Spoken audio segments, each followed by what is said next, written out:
সবাই কেমন আছিস? আশা করছি সবাই ভালো আছিস। তোদের সবাইকে তোদের প্রিয় চ্যানেল বিজ্ঞান শিক্ষাতে স্বাগতম।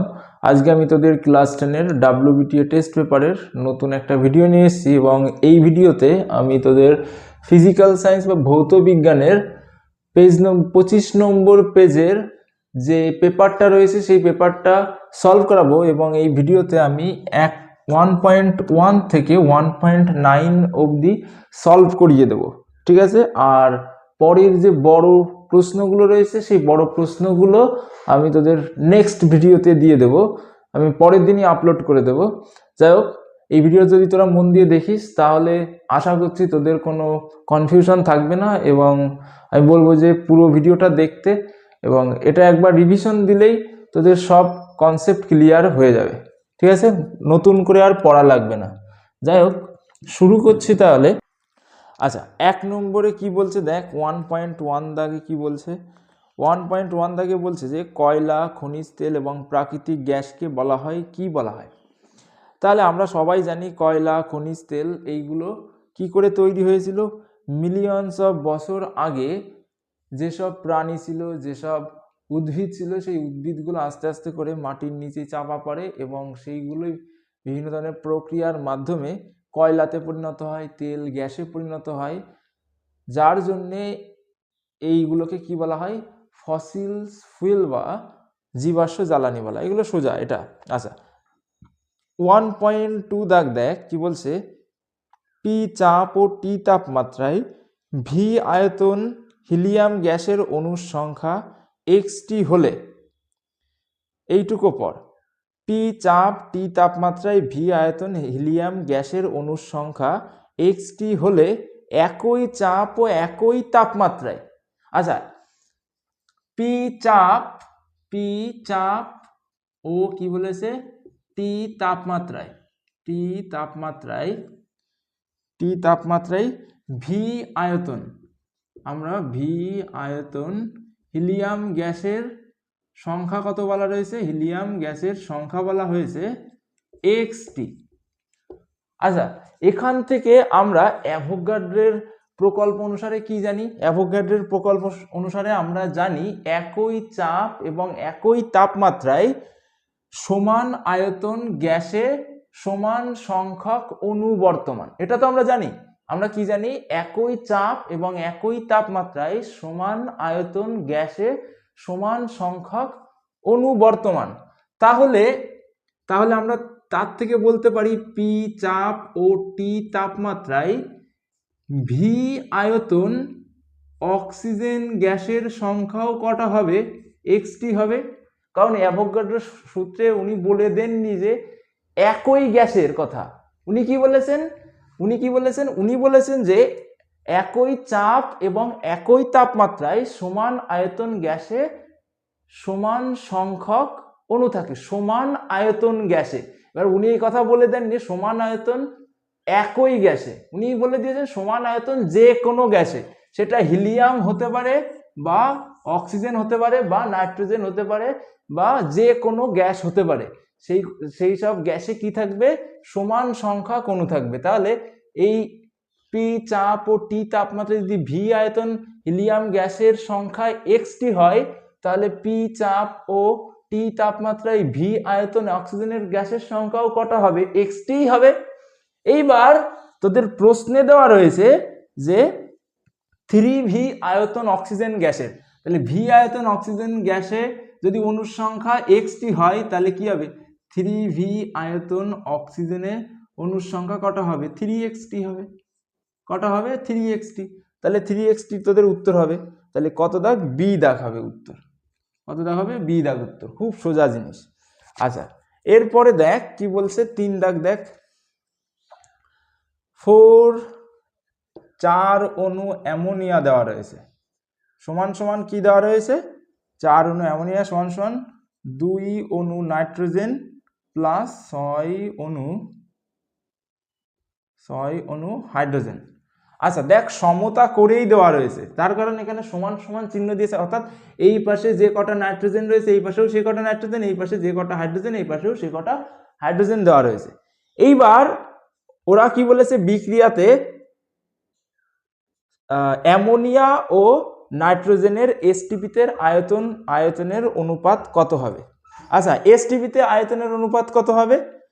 তাহলে দেখ, এসটিপিতে আয়তনের অনুপাত কি করে হবে? দেখ, এসটিপিতে এক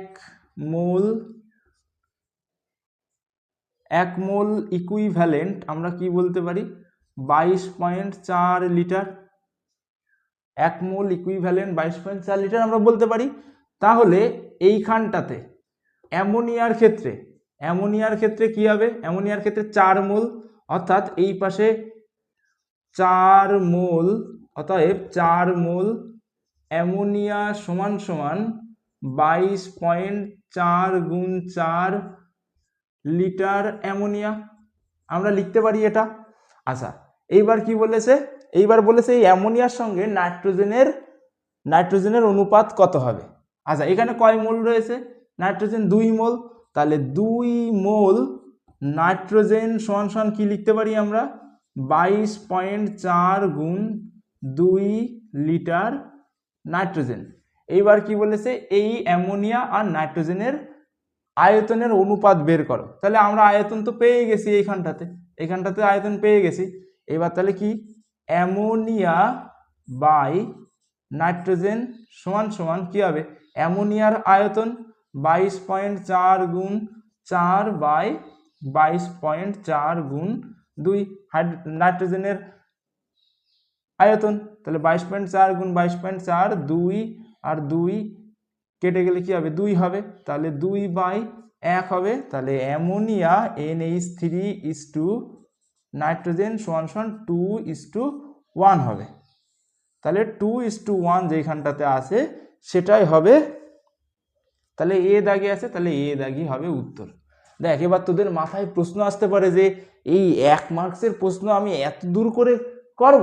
আর আমি বোঝানোর জন্য তোর এরকম ভেঙে ভেঙে স্টেপ করলাম। তাহলে তোদের কি করতে হবে?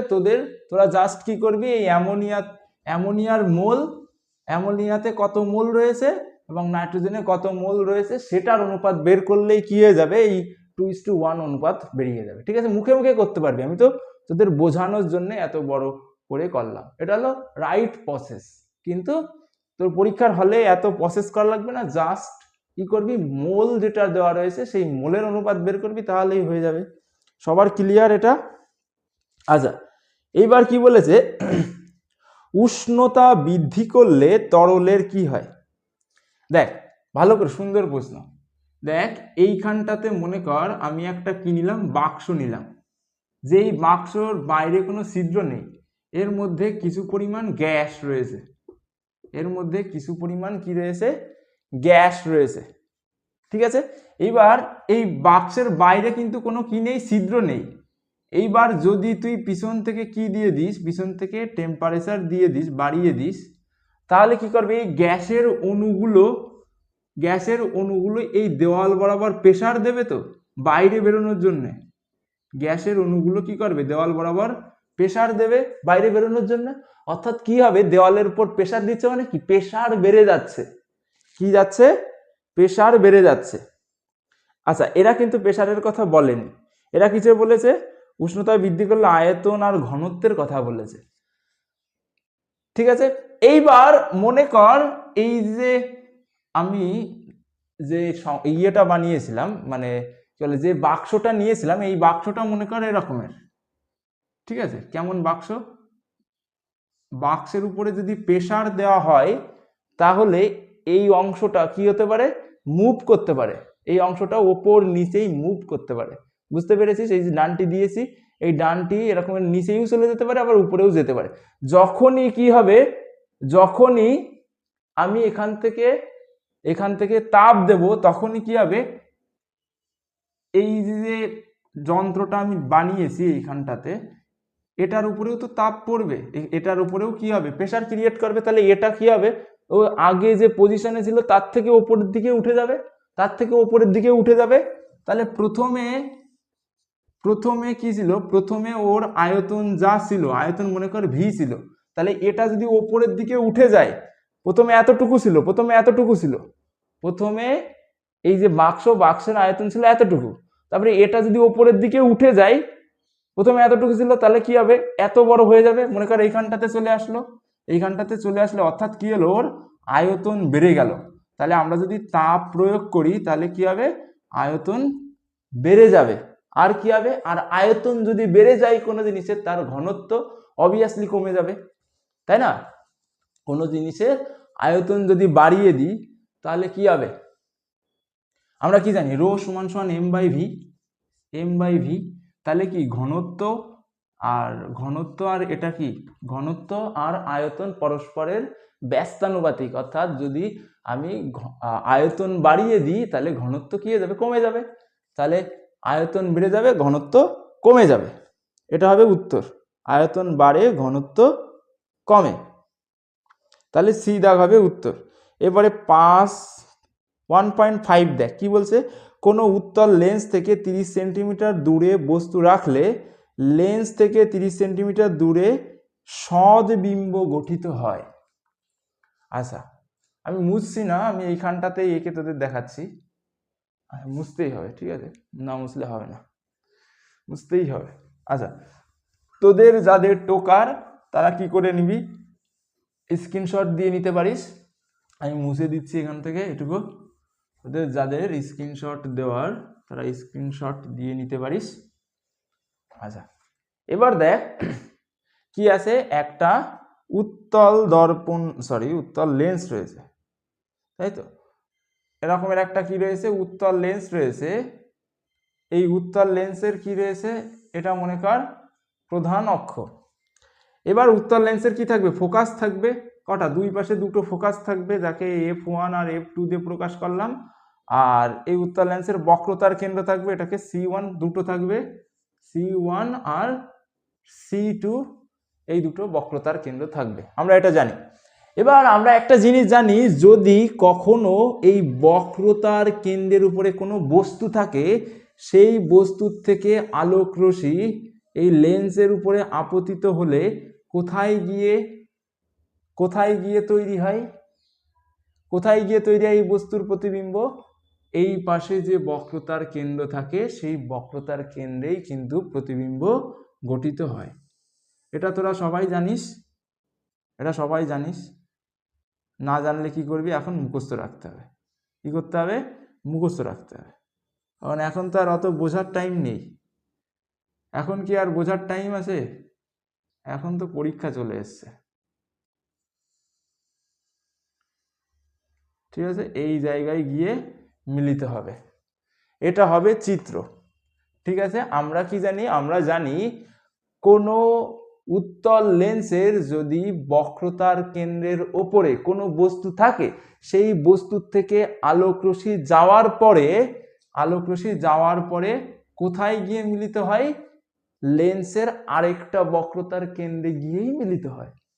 এটা আমরা জানি, এটুকু নিয়ে কারোর কোনো সমস্যা নেই। আচ্ছা, এবার বলেছে 1.5 কোনো উত্তল লেন্স থেকে 30 সেন্টিমিটার দূরে বস্তু রাখলে লেন্স থেকে 30 সেন্টিমিটার দূরে সদ প্রতিবিম্ব গঠিত হয়। 30 সেন্টিমিটার দূরে রাখলে 30 সেন্টিমিটার দূরে, বুঝতে পেরেছিস? তার মানে কি, ওরা বলতে চাচ্ছে যে এই লেন্সের বক্রতার কেন্দ্র অ্যাকচুয়ালি 30 সেন্টিমিটার। একমাত্র তখনই 30 সেন্টিমিটার দূরে যদি রাখি, 30 সেন্টিমিটার দূরে প্রতিবিম্ব গঠন হবে যখন কি হবে, আমরা সেই বস্তুটাকে কোথায় রাখবো, সেই বস্তুটাকে বক্রতার কেন্দ্রে রাখবো। অর্থাৎ এই 30 সেন্টিমিটার দূরত্ব কি হবে, 30 সেন্টিমিটার দূরত্ব হবে এই বক্রতার কেন্দ্রের দূরত্ব। তাহলে আমরা কি পেয়ে গেলাম, এই লেন্সের বক্রতার কেন্দ্র পেয়ে গেলাম, বক্রতার কেন্দ্রের দূরত্ব পেয়ে গেলাম 30 সেন্টিমিটার। আর আমরা কি জানি, ফোকাসের বক্রতার কেন্দ্রের অর্ধেকই হলো ফোকাস। তাহলে এখানে বলেছে ফোকাস দূরত্ব কত হবে, তাহলে এর অর্ধেক হবে 30/2 = 15 সেন্টিমিটার। কি হবে, 15 সেন্টিমিটার হবে এই ফোকাস দূরত্ব। এই 15 সেন্টিমিটার কি হবে, ফোকাস দূরত্ব হবে। আশা করি এইখানে কারোর কোনো অসুবিধা নেই। খুব সুন্দর একটা প্রশ্ন, লজিক দিয়ে করে ফেলা যায়। তোদের মাথায় প্রশ্ন আসতে পারে যে এইখানে এতক্ষণ ধরে করছি, পরীক্ষার হলে এত সময় পাবো নাকি? পরীক্ষার হলে পাবি না, এবং পরীক্ষার হলে এত করাও লাগবে না তোদের। আমি জাস্ট বোঝানোর জন্য এত করাচ্ছি, ঠিক আছে? পরীক্ষার হলে দেখবি, দেখে উত্তর দিয়ে দিবি। 30 সেন্টিমিটার এই পাশে এবং 30 সেন্টিমিটার দূরে গিয়ে প্রতিবিম্ব উৎপন্ন হয়েছে, অর্থাৎ বক্রতার কেন্দ্রে আছে, তার মানে বক্রতার কেন্দ্রের দূরত্ব 30 সেন্টিমিটার। 30 সেন্টিমিটারকে 2 দিয়ে ভাগ করলে ফোকাস দূরত্ব পেয়ে যাবে। পরীক্ষার হলে এইভাবে করতে হবে। আচ্ছা, এবারে কি আছে 1.6 দাগ দেখ, বলেছে কোনো মাধ্যমে আলোর বেগ 2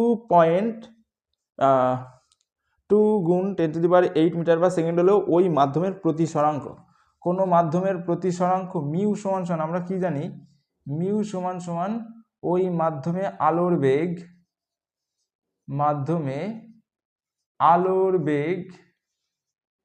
বাই ওই মাধ্যমে আলোর বেগ বাই শূন্য মাধ্যমে আলোর বেগ বাই ওই মাধ্যমে আলোর বেগ, শূন্য মাধ্যমে আলোর বেগ বাই ওই মাধ্যমে আলোর বেগ। শূন্য মাধ্যমে আলোর বেগ সমান আমরা কি জানি 3 × 10⁸। আর এই মাধ্যমে আলোর বেগ কত দেওয়া রয়েছে, এই মাধ্যমে আলোর 2 × 10⁸ metre per second, ms inverse 1, ঠিক আছে? তাহলে এখান থেকে 10⁸ কেটে যাবে, তাহলে কত হবে 3/2, ms1 কেটে যাবে, তাহলে 3/2 হবে ওই মাধ্যমের প্রতিসরাঙ্ক। তাহলে কত হচ্ছে 3/2, তাহলে তোদের বি দাগ উত্তর হবে। সোজা জিনিস, কারোর কোনো সমস্যা নেই। আচ্ছা, এবারে কি আছে 50 হাজ এসি লাইনের অভিমুখ সেকেন্ডে কতবার, এটা হবে 100 বার, 50 × 2 দিতে হবে, ঠিক আছে? এরপরে কি আছে 1.8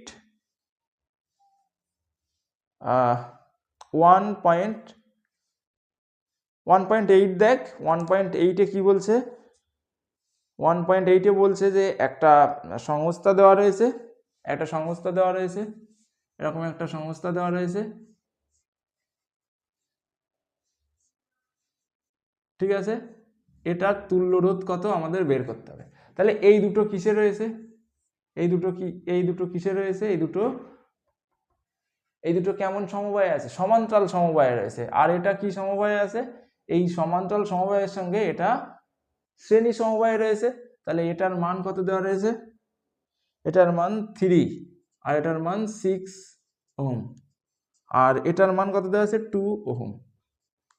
আচ্ছা, তাহলে এই যে দুটো সমবায় রয়েছে, সমান্তরাল সমবায়, এদের তুল্যরোধ কি হবে, আর ইকুইভ্যালেন্ট সমান সমান 6 × 3/6 + 3। এটা সবাই জানিস, এই যে এই সূত্র R1 × R2/R1 + R2, এই সূত্র দিয়ে আমি করেছি।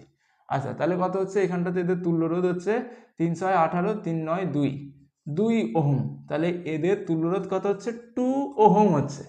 এই 2 ওহম কার সঙ্গে, এর সঙ্গে শ্রেণীতে রয়েছে, এই 2 ওহমের সঙ্গে এই 2 ওহম এদের সঙ্গে শ্রেণীতে রয়েছে, অর্থাৎ এটার তুল্যরোধই তো এই 2 ওহম। তাহলে এরা শ্রেণীতে রয়েছে, তাহলে এই দুটো যোগ করলে কত হবে 4 ওহম হবে। তাহলে 4 ওহম যেখানে আছে সেটা উত্তর হবে, ডিতে আছে, তাহলে ডি উত্তর হবে। আচ্ছা, নিচের কোনটি জীবাশ্মের বয়স নির্ণয়ে ব্যবহার করা হয়, এটা হলো কার্বন 14। এটা বোঝানোর কিছুই নেই, মুখস্থ রাখতে হবে। সমযোজী বন্ধন মানে হলো যখন কি অধাতু আর অধাতুর মধ্যে বন্ধন গঠিত হয় তখন সমযোজী বন্ধন। আর আয়নীয় বন্ধন মানে কি ধাতু এবং অধাতুর মধ্যে। তাহলে দেখ CCl4 কার্বন টেট্রাক্লোরাইড, এর মধ্যে কি আছে কার্বন এবং ক্লোরিন দুটোই অধাতু। তাহলে কার্বন এবং ক্লোরিনের মধ্যে যে বন্ধন সেটা কি হবে সমযোজী বন্ধন। আচ্ছা, এরপরে কি আছে অ্যামোনিয়া NH3 দুটোই কি অধাতু, নাইট্রোজেন এবং অ্যামোনিয়া দুটোই কি অধাতু। তাহলে এদের মধ্যে যে বন্ধন গঠিত হবে সেটা কি হবে, সেটাও সমযোজী বন্ধন হবে। তারপরে কি আছে HCl, তাহলে HCl মানে কি HCl হাইড্রোজেন এবং ক্লোরিন দুটোই কি অধাতু, তাহলে এদের মধ্যে যে বন্ধন গঠন হবে সেটা হবে সমযোজী বন্ধন। আচ্ছা, তাহলে বাকি যেটা আছে CaCO3 এটাই হবে উত্তর, সোজা। তড়িৎ বিশ্লেষণের সময় ক্যাথোডে কি ঘটে? আচ্ছা, তড়িৎ বিশ্লেষণের সময় ক্যাথোডে কি কি তোদের আমি একটা মনে রাখার ট্রিক্স বলে দিই, ঠিক আছে? মনে রাখবি, এখন এটা বোঝানোর আর টাইম নেই, অনেক বড় সময় লাগবে, অনেক সময় লাগবে বোঝানোর জন্য। কি তোরা মনে রাখবি, অ্যান অক্স রেড ক্যাট। জানিস তোরা সবাই অক্স মানে কি? অক্স মানে হলো কি, হলো ষাঁড়। অ্যান অক্স, অ্যানতে কি অ্যানোড,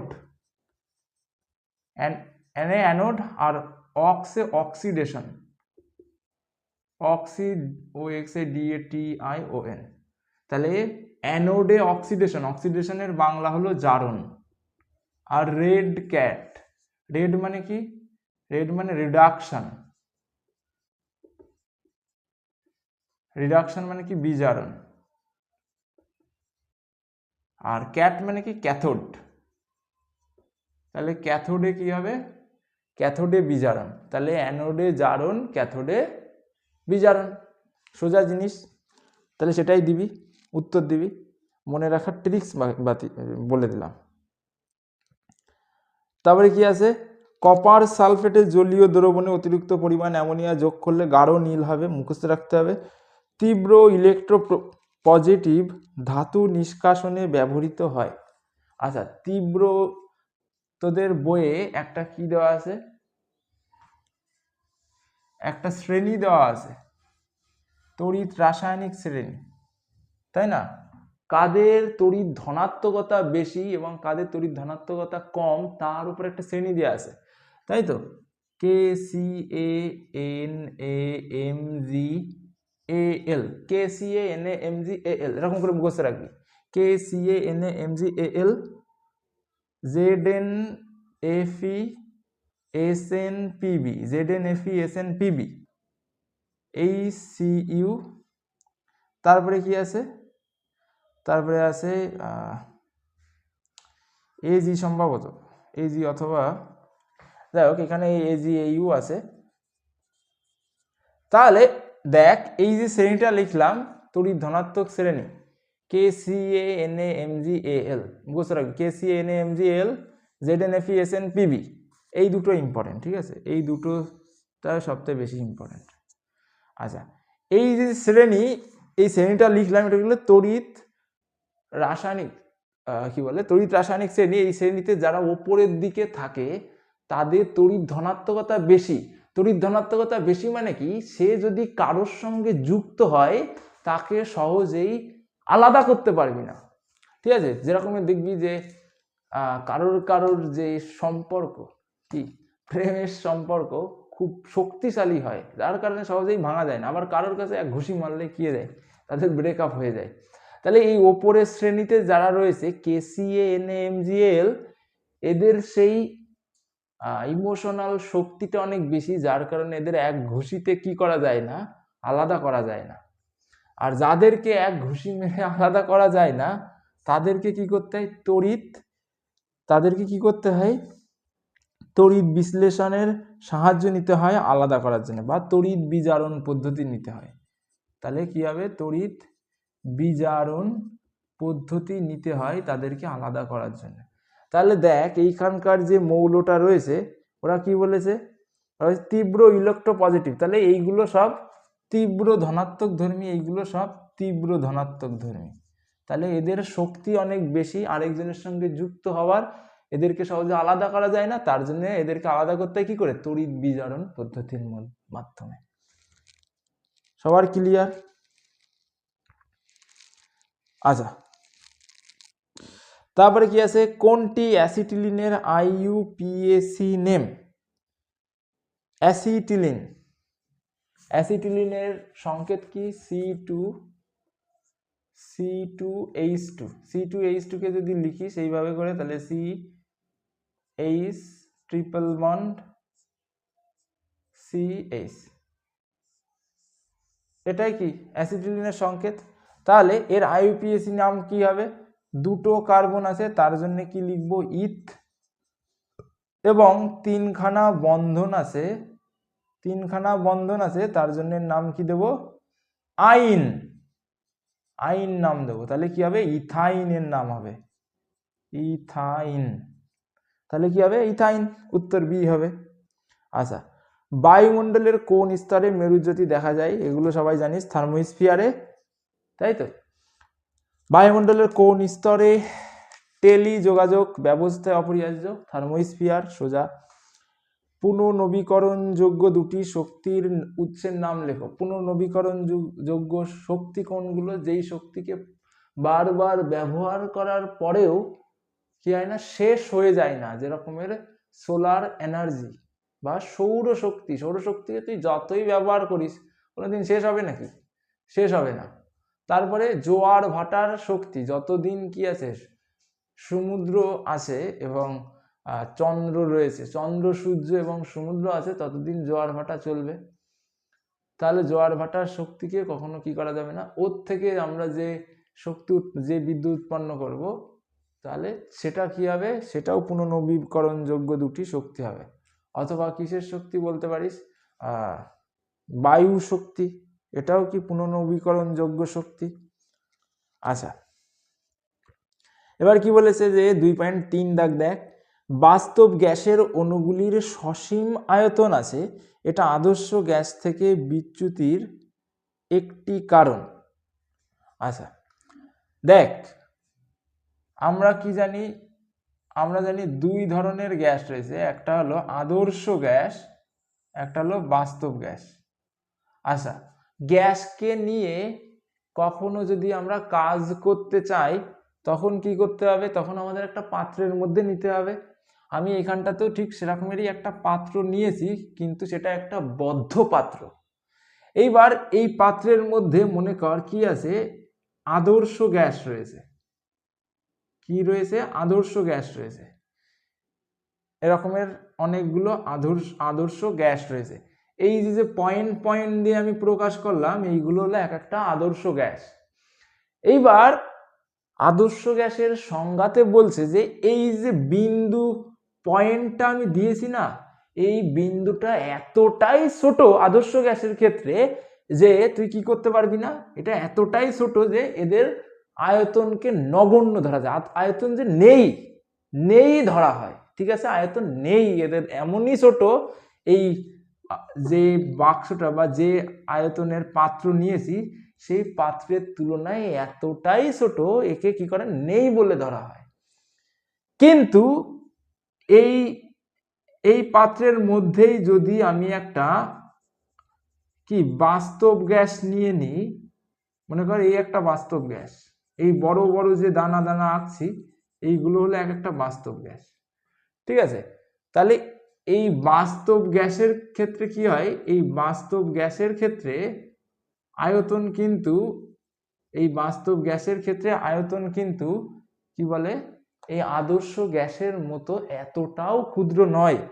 বাস্তব গ্যাসের আয়তনকে আমরা যার কারণে কি ধরতে পারি না, একদম শূন্য ধরতে পারি না বা নাই করে দিতে পারি না। অর্থাৎ বাস্তব গ্যাসের সসীম, নিজেদের সসীম কি রয়েছে? আয়তন রয়েছে। তার জন্য এত বড় একটা জিনিসকে কি করতে পারছি না? নাই করে দিতে পারছি না। সেই জন্যে কি বাস্তব গ্যাস, অর্থাৎ বাস্তব গ্যাসের সসীম আয়তন রয়েছে। তাহলে এটা সত্য, এবং এটা আদর্শ গ্যাস থেকে বিচ্যুতির একটা কারণ, এটা সত্য কথা। আচ্ছা, আদর্শ গ্যাসের জন্য এসটিপিতে পিভি সমান সমান কি হবে? পিভি সমান সমান এনআরটি, এটা সত্য। শূন্যস্থান পিভি সমান সমান এনআরটি, পিভি সিন্ধু বললে হবে না, কিন্তু পিভি সমান এনআরটি। আচ্ছা, বয়েলের সূত্রানুযায়ী পিভি লেখচিত্রটি অঙ্কন করো। এখানে আর জায়গা নেই, এবার মুছতেই হবে। তোদের যাদের স্ক্রিনশট দেওয়ার দরকার স্ক্রিনশট দিয়ে দিতে পারিস, আমি মুছে দিচ্ছি এই পাশেরটুকু। হ্যাঁ,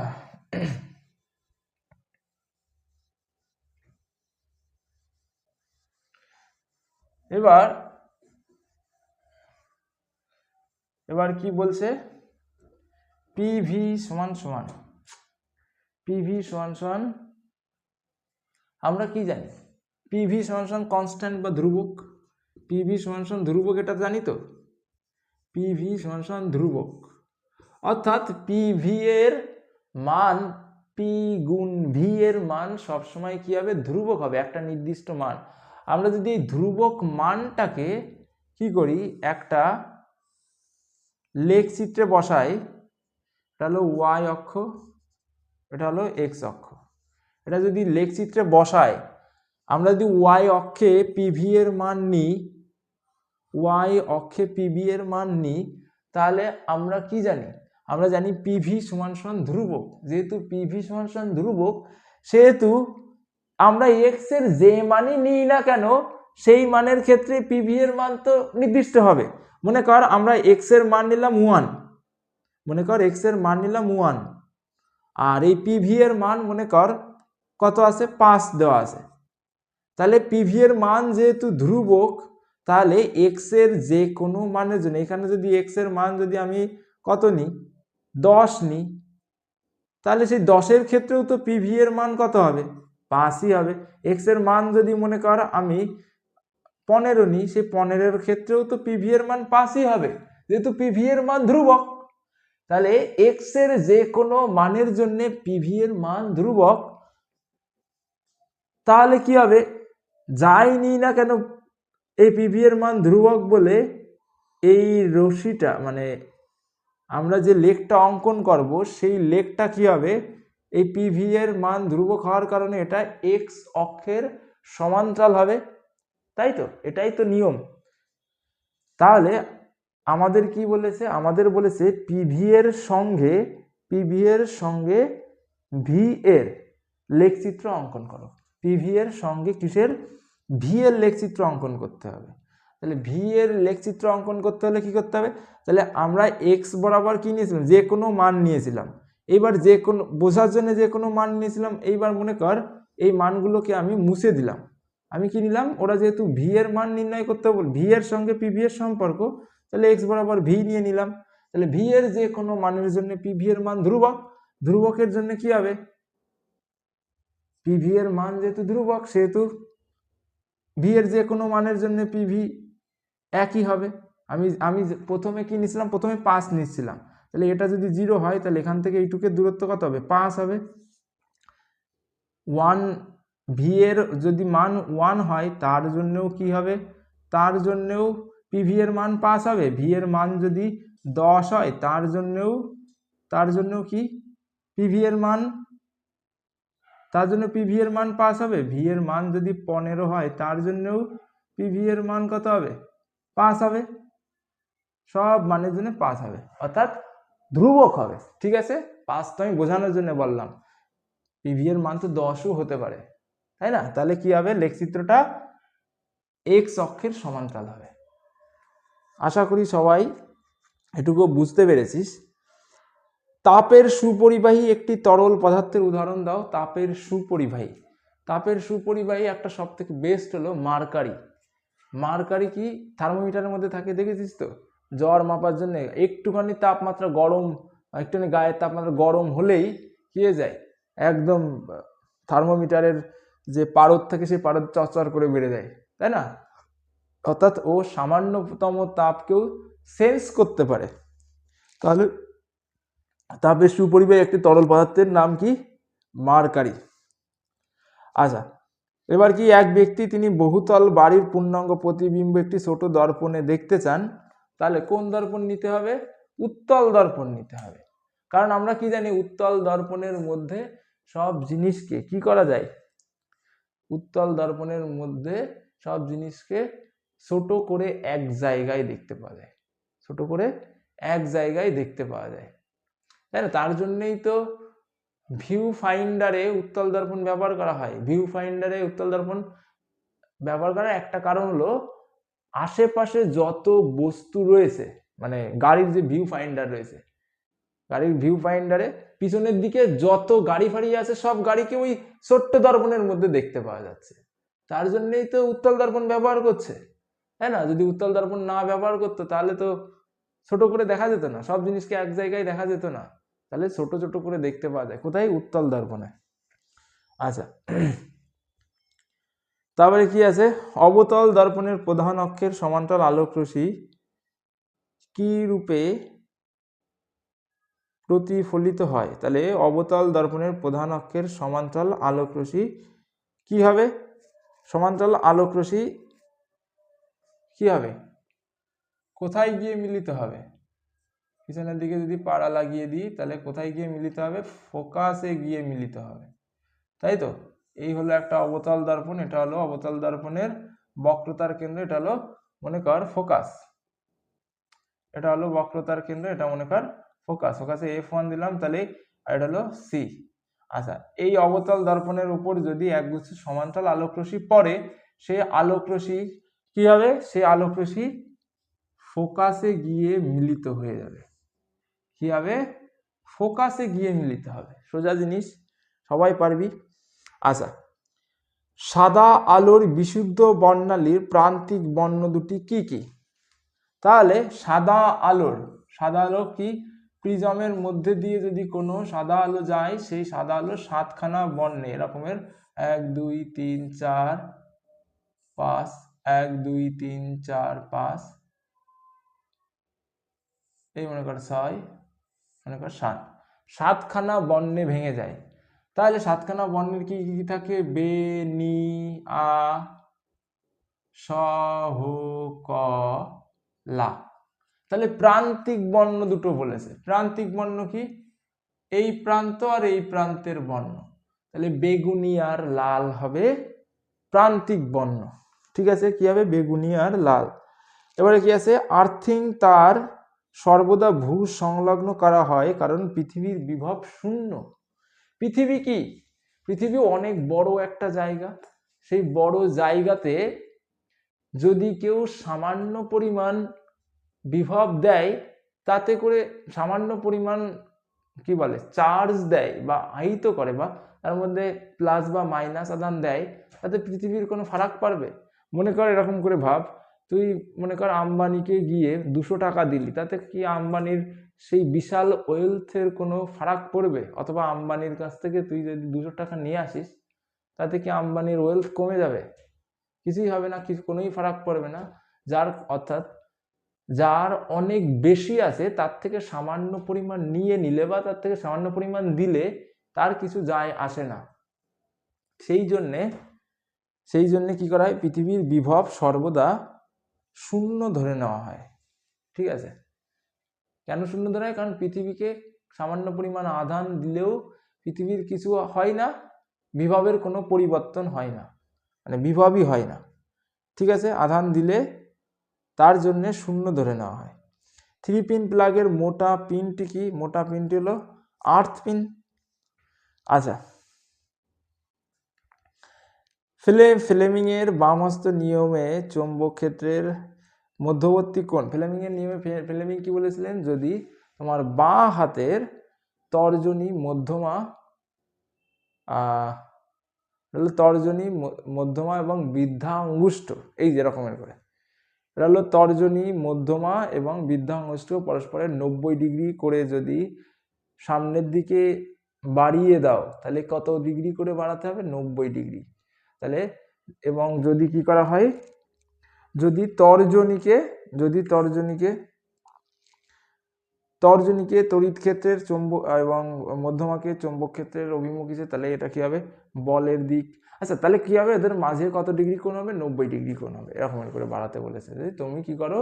তোমার হাতের তর্জনী, মধ্যমা এবং বৃদ্ধা অঙ্গুষ্ঠকে পরস্পরের 90 ডিগ্রি বা সমকোণে রেখে এরকমের করে সামনের দিকে প্রবাহিত করতে হবে বা সামনের দিকে দিতে হবে।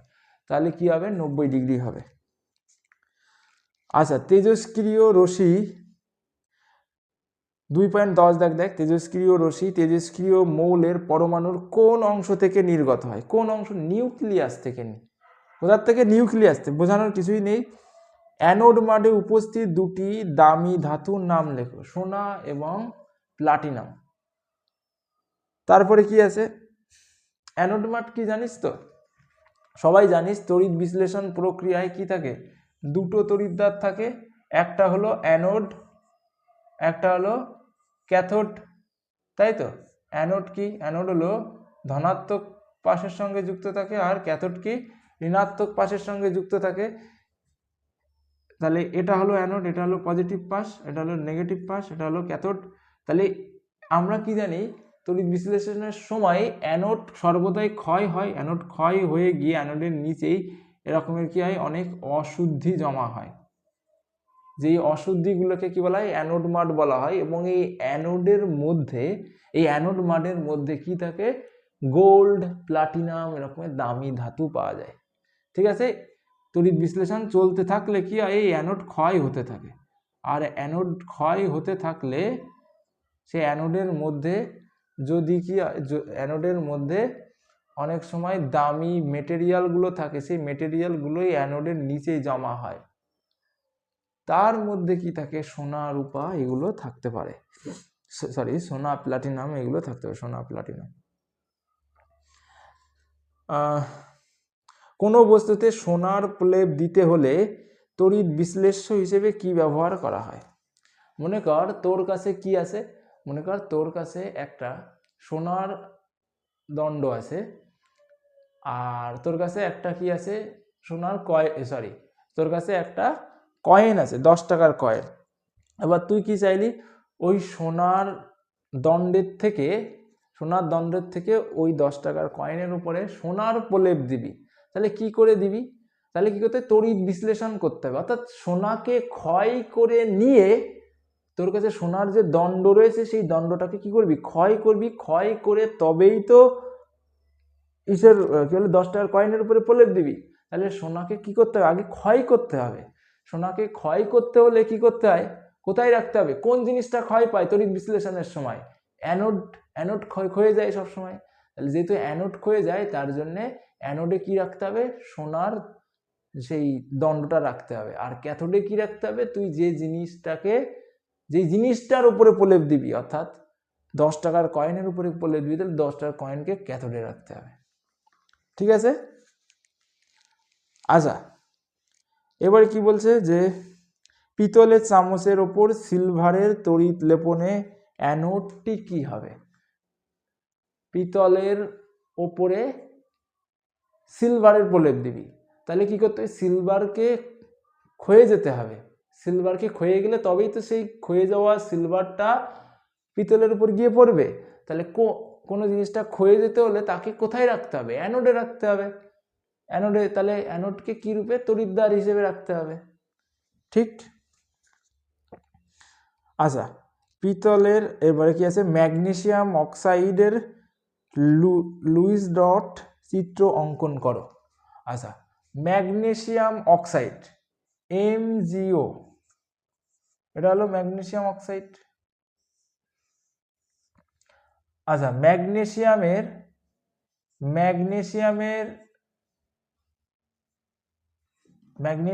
কি ইলেকট্রন বিন্যাস কত, এই ম্যাগনেসিয়ামের হলো 12, পারমাণবিক ক্রমাঙ্ক 12। তাহলে কি 2:8 আর 2 হবে, এটাই তো হবে। আর অক্সিজেনের কত, অক্সিজেনের হলো 8, অক্সিজেনের কত, পারমাণবিক ক্রমাঙ্ক 8। তাহলে অক্সিজেনের যদি 8 হয় তাহলে কত হবে, 2 আর 8 হবে, 2 আর কি হবে, 8 হবে। এইবার দেখ ম্যাগনেসিয়ামকে যদি আমরা কি জানো, ম্যাগনেসিয়ামের পারমাণবিক ক্রমাঙ্ক হলো 12, তার জন্য এর ইলেকট্রন বিন্যাস 2, 8 আর 2। অর্থাৎ ম্যাগনেসিয়ামের লাস্ট কক্ষপথে কটা ইলেকট্রন রয়েছে, 2টো ইলেকট্রন রয়েছে। এবং অক্সিজেনের লাস্ট কক্ষপথে কটা ইলেকট্রন রয়েছে, অক্সিজেনের লাস্ট কক্ষপথে 8টা ইলেকট্রন রয়েছে। অক্সিজেনের লাস্ট কক্ষপথে সরি অক্সিজেনের লাস্ট কক্ষপথে কটা ইলেকট্রন, 6টা হবে, 6টা। অক্সিজেনের তো 8 না, অক্সিজেন তো 8, তাহলে কি হবে, 6টা হবে। তাহলে অক্সিজেনের লাস্ট কক্ষপথে কটা হবে, 6টা, এরকমের 6টা ইলেকট্রন থাকবে। এবার এই ম্যাগনেসিয়ামের কি করতে হবে, ম্যাগনেসিয়াম সবসময় চাইবে ওর নিষ্ক্রিয় গ্যাস কাঠামো অর্জন করতে। এবং অক্সিজেনও কি চাইবে, অক্সিজেনও চাইবে ওর নিষ্ক্রিয় গ্যাস কাঠামো অর্জন করতে। আর আমরা কি জানি, নিষ্ক্রিয় কোনো মৌল নিষ্ক্রিয় গ্যাস কাঠামো অর্জন করতে হলে তার লাস্ট কক্ষপথে 8খানা ইলেকট্রন থাকতে হবে। তাহলে ম্যাগনেসিয়ামেরও কটা লাগবে? 8খানা ইলেকট্রন থাকতে হবে, তবেই ও নিষ্ক্রিয় গ্যাস কাঠামো অর্জন করতে পারবে। তাহলে এই ম্যাগনেসিয়ামের এই দুটো ইলেকট্রনকে ত্যাগ করে দিতে হবে। তাহলে ম্যাগনেসিয়াম এই দুটো ইলেকট্রন কি করবে? ত্যাগ করে দেবে, তবেই তো নিষ্ক্রিয় হবে। ও যদি ত্যাগ করে দেয়, ও ত্যাগ করা ইলেকট্রন কে নেবে? যার ইলেকট্রনের দরকার। কার দরকার? অক্সিজেনের দরকার। কারণ অক্সিজেন লাস্ট কক্ষপথে কটা ইলেকট্রন নিয়ে আসতে হবে? 8খানা ইলেকট্রন নিয়ে আসতে হবে, ওর আছে 6টা। তাহলে কি 6টা 2 দুটো 8টা, তাহলে এই দুটো কি হবে? এই ম্যাগনেসিয়ামের এই দুটো ইলেকট্রন অক্সিজেনকে দিয়ে দেবে। যেহেতু ম্যাগনেসিয়াম দুটো ইলেকট্রন ত্যাগ করে দিয়েছে, তার জন্যে দুটো ইলেকট্রন ত্যাগ করে দিয়ে ম্যাগনেসিয়াম 2+ পরিণত হয়ে যাবে এবং অক্সিজেন দুটো ইলেকট্রন গ্রহণ করে অক্সিজেন 2- পরিণত হবে। এবং এই 2+, তাহলে কি আছে? দুইজনের মধ্যে দেখ, দুইজনের মধ্যে দুটো আলাদা আলাদা রকমের কি গঠন হয়েছে? দুইজনের দুটো আলাদা আলাদা রকমের আয়ন গঠন হয়েছে বা আধান গঠন হয়েছে। আর আমরা কি জানি? প্লাস আর মাইনাস পরস্পরের সঙ্গে কি করে? আকর্ষণ করে। তাহলে এই ম্যাগনেসিয়াম এই অক্সিজেন কি করবে? যেহেতু প্লাস মাইনাস বিপরীত আধান, তাহলে পরস্পরের সঙ্গে আকর্ষণ করবে, আকর্ষণ করে কি উৎপন্ন করবে? MgO বা ম্যাগনেসিয়াম অক্সাইড উৎপন্ন করবে। আশা করি এখানে কারোর কোনো অসুবিধা নেই। এরপরে দেখ, একটি ক্ষারীয় মৃত্তিকা মৌল। ক্ষারীয় মৃত্তিকা মৌলের নাম বলো। ম্যাগনেসিয়াম হলো ক্ষারীয় মৃত্তিকা মৌল। আচ্ছা, তারপরে কাঁসা। কাঁসা কি? কাঁসা একটা সংকর ধাতু। কাঁসার কি হবে? কপার আর টিন মিলে কাঁসা হয়। তারপরে একটি বিরল মৃত্তিকা ধাতু সিরিয়াম, Ce। আচ্ছা,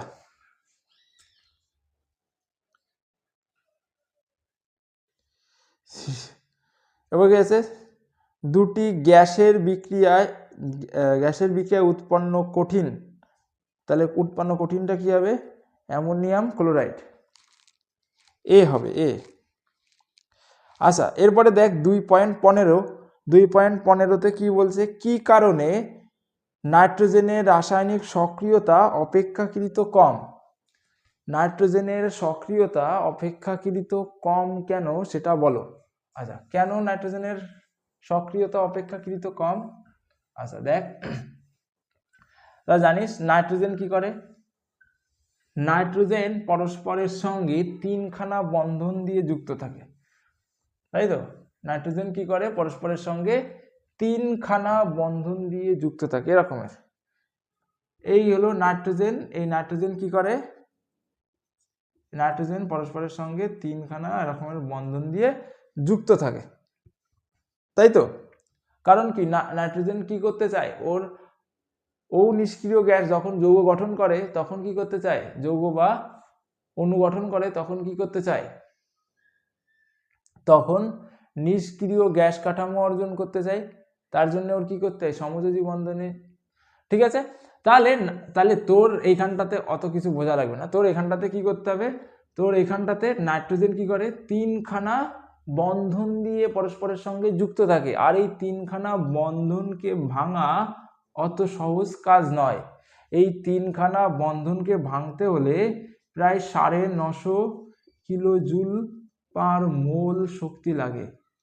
1 মোল নাইট্রোজেনের এই 3খানা বন্ধনকে ভাঙতে গিয়ে প্রায় 950 কিলোজুল শক্তি লাগবে, যাকে সহজে ভাঙা সম্ভব নয়। যাকে সহজে যেহেতু ভাঙা যায় না, নাইট্রোজেন এর এই 3খানা বন্ধনকে যেহেতু ভাঙা যায় না, তার জন্য ও সহজে অন্য কারোর সঙ্গে রিয়াক্টও করতে পারে না। এরকমের করে ভাব কারোর কি রয়েছে, মানে নতুন সম্পর্ক যদি গড়তে হয় তাহলে কি হবে? পুরনো সম্পর্ককে ভাঙতে হবে। তো যাদের পুরনো সম্পর্কটাই বিশাল শক্তিশালী, তারা কি আর নতুন সম্পর্ক গড়তে পারবে? তাই না? এক নৌকায় 2 নৌকায় পা দিয়ে কি যাওয়া সম্ভব? তার জন্য যারা দেখবি যে নতুন সম্পর্ক গড়ে, তাহলে তাদের কি করতে হয়? তারা পুরনো সম্পর্ককে ব্রেকআপ করে দেয়। কিন্তু এদের দুইজনের সম্পর্ক এতটাই শক্তিশালী যে সহজে ভাঙা যায় না। তার জন্য এরা অন্য কারোর সঙ্গে কি করে না? বিক্রিয়াও করে না। তার জন্য এরা নিষ্ক্রিয়। ঠিক আছে? দার্শনিকের উল কাকে বলে? আচ্ছা, দার্শনিকের উল কি, দেখ জিঙ্কে যদি অক্সিজেনের উপস্থিতিতে পুড়াই দেওয়া হয় তাহলে জিঙ্ক অক্সাইড উৎপন্ন হয়। কি উৎপন্ন হয়? জিঙ্ক অক্সাইড উৎপন্ন হয়। এবং এই জিঙ্ক অক্সাইডটা কার মতো? সাদা উলের মতো দেখতে। ঠিক আছে, উল যেরকমের সেরকমের উলের মতো দেখতে। তার জন্যে এই জিঙ্ক অক্সাইডকে কি বলা হয়? জিঙ্ক অক্সাইডকে কি বলে? দার্শনিকের উল বলা হয় বা ফিলোসোফার্স উল। একটা সময় ছিল যখন কি করতো, যখন অ্যালকেমিস্টরা কি করতো, এই ধাতু অধাতু এইগুলো যখন পেত, কোথার থেকে? আকরিক থেকে পেত, সেইগুলোকে কি করতো? বিভিন্ন রিচুয়ালের মাধ্যমে কিছু কি করতো, আগুনে পোড়াতো অথবা বিভিন্ন ধরনের রিচুয়াল করতো। ঠিক আছে, তার থেকে পরিশুদ্ধ করার জন্য। তা ওরা যখন জিঙ্ককে পেয়েছিল, তখন কি জিঙ্ককে অক্সিজেনের সঙ্গে পোড়ানোর পরে দেখতে পেলো যে এরকম সাদা উলের মতো পদার্থ তৈরি হয়েছে। তার জন্য এটা, তার থেকেই নাম এসেছে ফিলোসোফার্স উল। ঠিক আছে, এরপরে কি আছে? ম্যাগনেটাইট কোন ধাতুর আকরিক? ম্যাগনেটাইট হলো লোহার আকরিক। সরলতম কিটোনে কতগুলি কার্বন থাকে? আচ্ছা, কিটোমূলক কেমন? সিও হলো কিটোমূলক, তাই তো? সিওটা কি? কিটোমূলক। দেখ সিও কি এরকমের, এটা হলো সিও কিটোমূলক। তাহলে এইখানটাতে কিটোমূলকে দেখতে পাচ্ছি কার্বনের কটা হাত পূর্ণ হয়েছে? দুটো হাত অক্সিজেনের সঙ্গে। আরো কটা হাত রয়েছে? দুটো হাত রয়েছে। তাহলে এই কিটোমূলকে দুটো হাত রয়েছে, এই দুটো হাতের সঙ্গে কি যুক্ত হবে? দুটো হাইড্রোকার্বন যুক্ত হবে। ঠিক আছে, CH3 দুটো মিথাইল গ্রুপ বা ইথাইল গ্রুপ যে কোনো কিছু যুক্ত হবে। এইবার যদি কি এরকম দুটো মিথাইল গ্রুপ যুক্ত হয়, তখনই সেটা কি হয়ে যায়? সব থেকে সরল কিটোন হয়। তাহলে সব থেকে সরল কিটোনে কি হবে? সব থেকে সরল কিটোনে কি থাকবে? তিনটি কার্বন থাকবে এবং তাদের নাম কি হবে? মিথ ইথ প্রোপানন নাম হবে, তিনখানা থাকবে। আচ্ছা, সংকেত লেখো 2-মিথাইল প্রোপিন। আচ্ছা, প্রোপিন মানে কি? প্রোপিন মানে হলো প্রোপ মানে কটা কার্বন থাকবে? তিনখানা কার্বন থাকবে। প্রোপ মানে কটা? তিনখানা কার্বন। 2-মিথাইল, তাহলে কি বলেছে? 2 নম্বর কার্বনে কি থাকবে?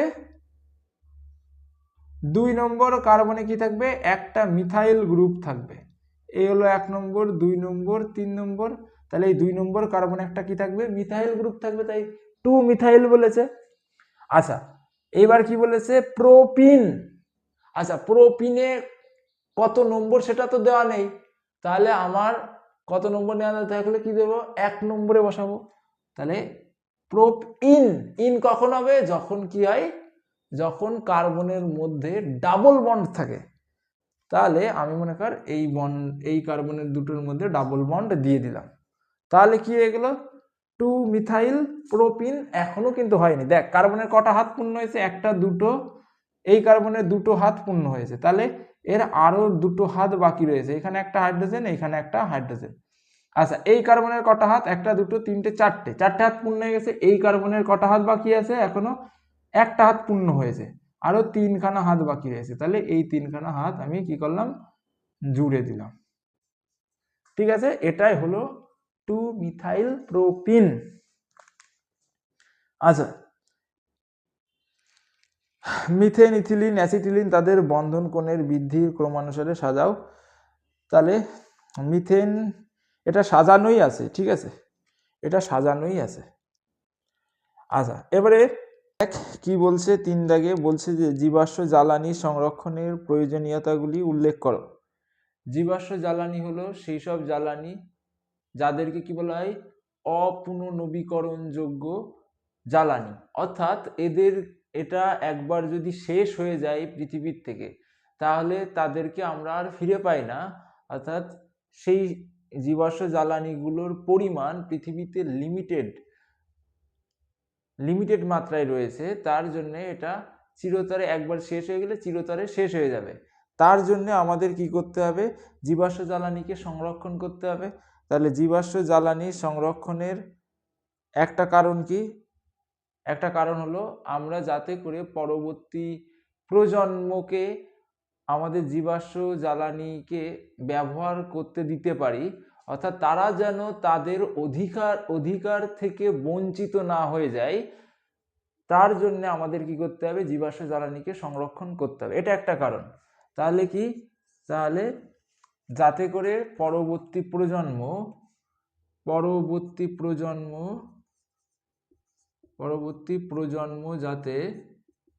প্রজন্ম যাতে তাদের জ্বালানি অধিকার থেকে, তাদের জীবাশ্ম জ্বালানি অধিকার থেকে বঞ্চিত না হয়, জীবাশ্ম জ্বালানি অধিকার থেকে বঞ্চিত না হয়, এটা একটা কারণ, থেকে বঞ্চিত না হয়, এটা একটা কারণ। আচ্ছা, 2 নম্বর কারণটা কি, জানিস জীবাশ্ম জ্বালানির থেকে প্রচুর পরিমাণে খারাপ পদার্থগুলো উৎপন্ন হয়, যেরকমের কার্বন ডাইঅক্সাইড উৎপন্ন হয়, কার্বন মনোঅক্সাইড উৎপন্ন হয়। তাহলে কার্বন ডাইঅক্সাইড আবার প্রধান গ্রিন হাউস গ্যাস। জীবাশ্ম জ্বালানিকে যদি আমরা বেশি পরিমাণে ব্যবহার করি তাহলে বেশি পরিমাণে কার্বন ডাইঅক্সাইড গ্যাস উৎপন্ন হবে, আর carbon dioxide gas global warming এর জন্য দায়ী। তার জন্য আমাদেরকে জীবাশ্ম জ্বালানি সংরক্ষণ করতে হবে। মানে কি, অল্প পরিমাণে ব্যবহার করতে হবে। এখন অল্প পরিমাণে ব্যবহার করলে অল্প পরিমাণে কার্বন ডাইঅক্সাইড উৎপন্ন হবে, তাহলে আমাদের পরিবেশও ভালো থাকবে। তাহলে পরিবেশের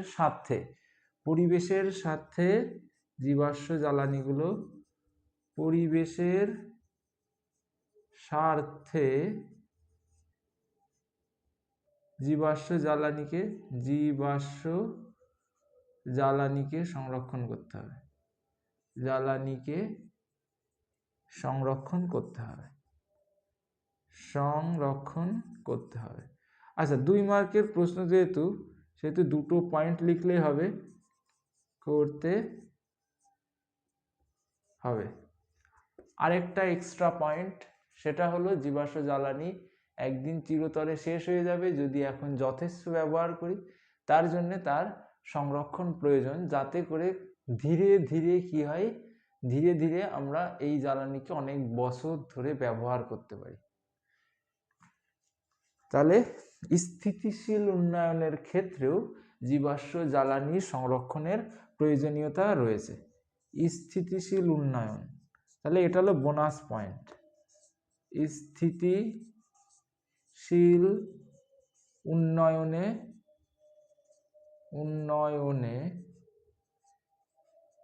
জীবাশ্ম জ্বালানি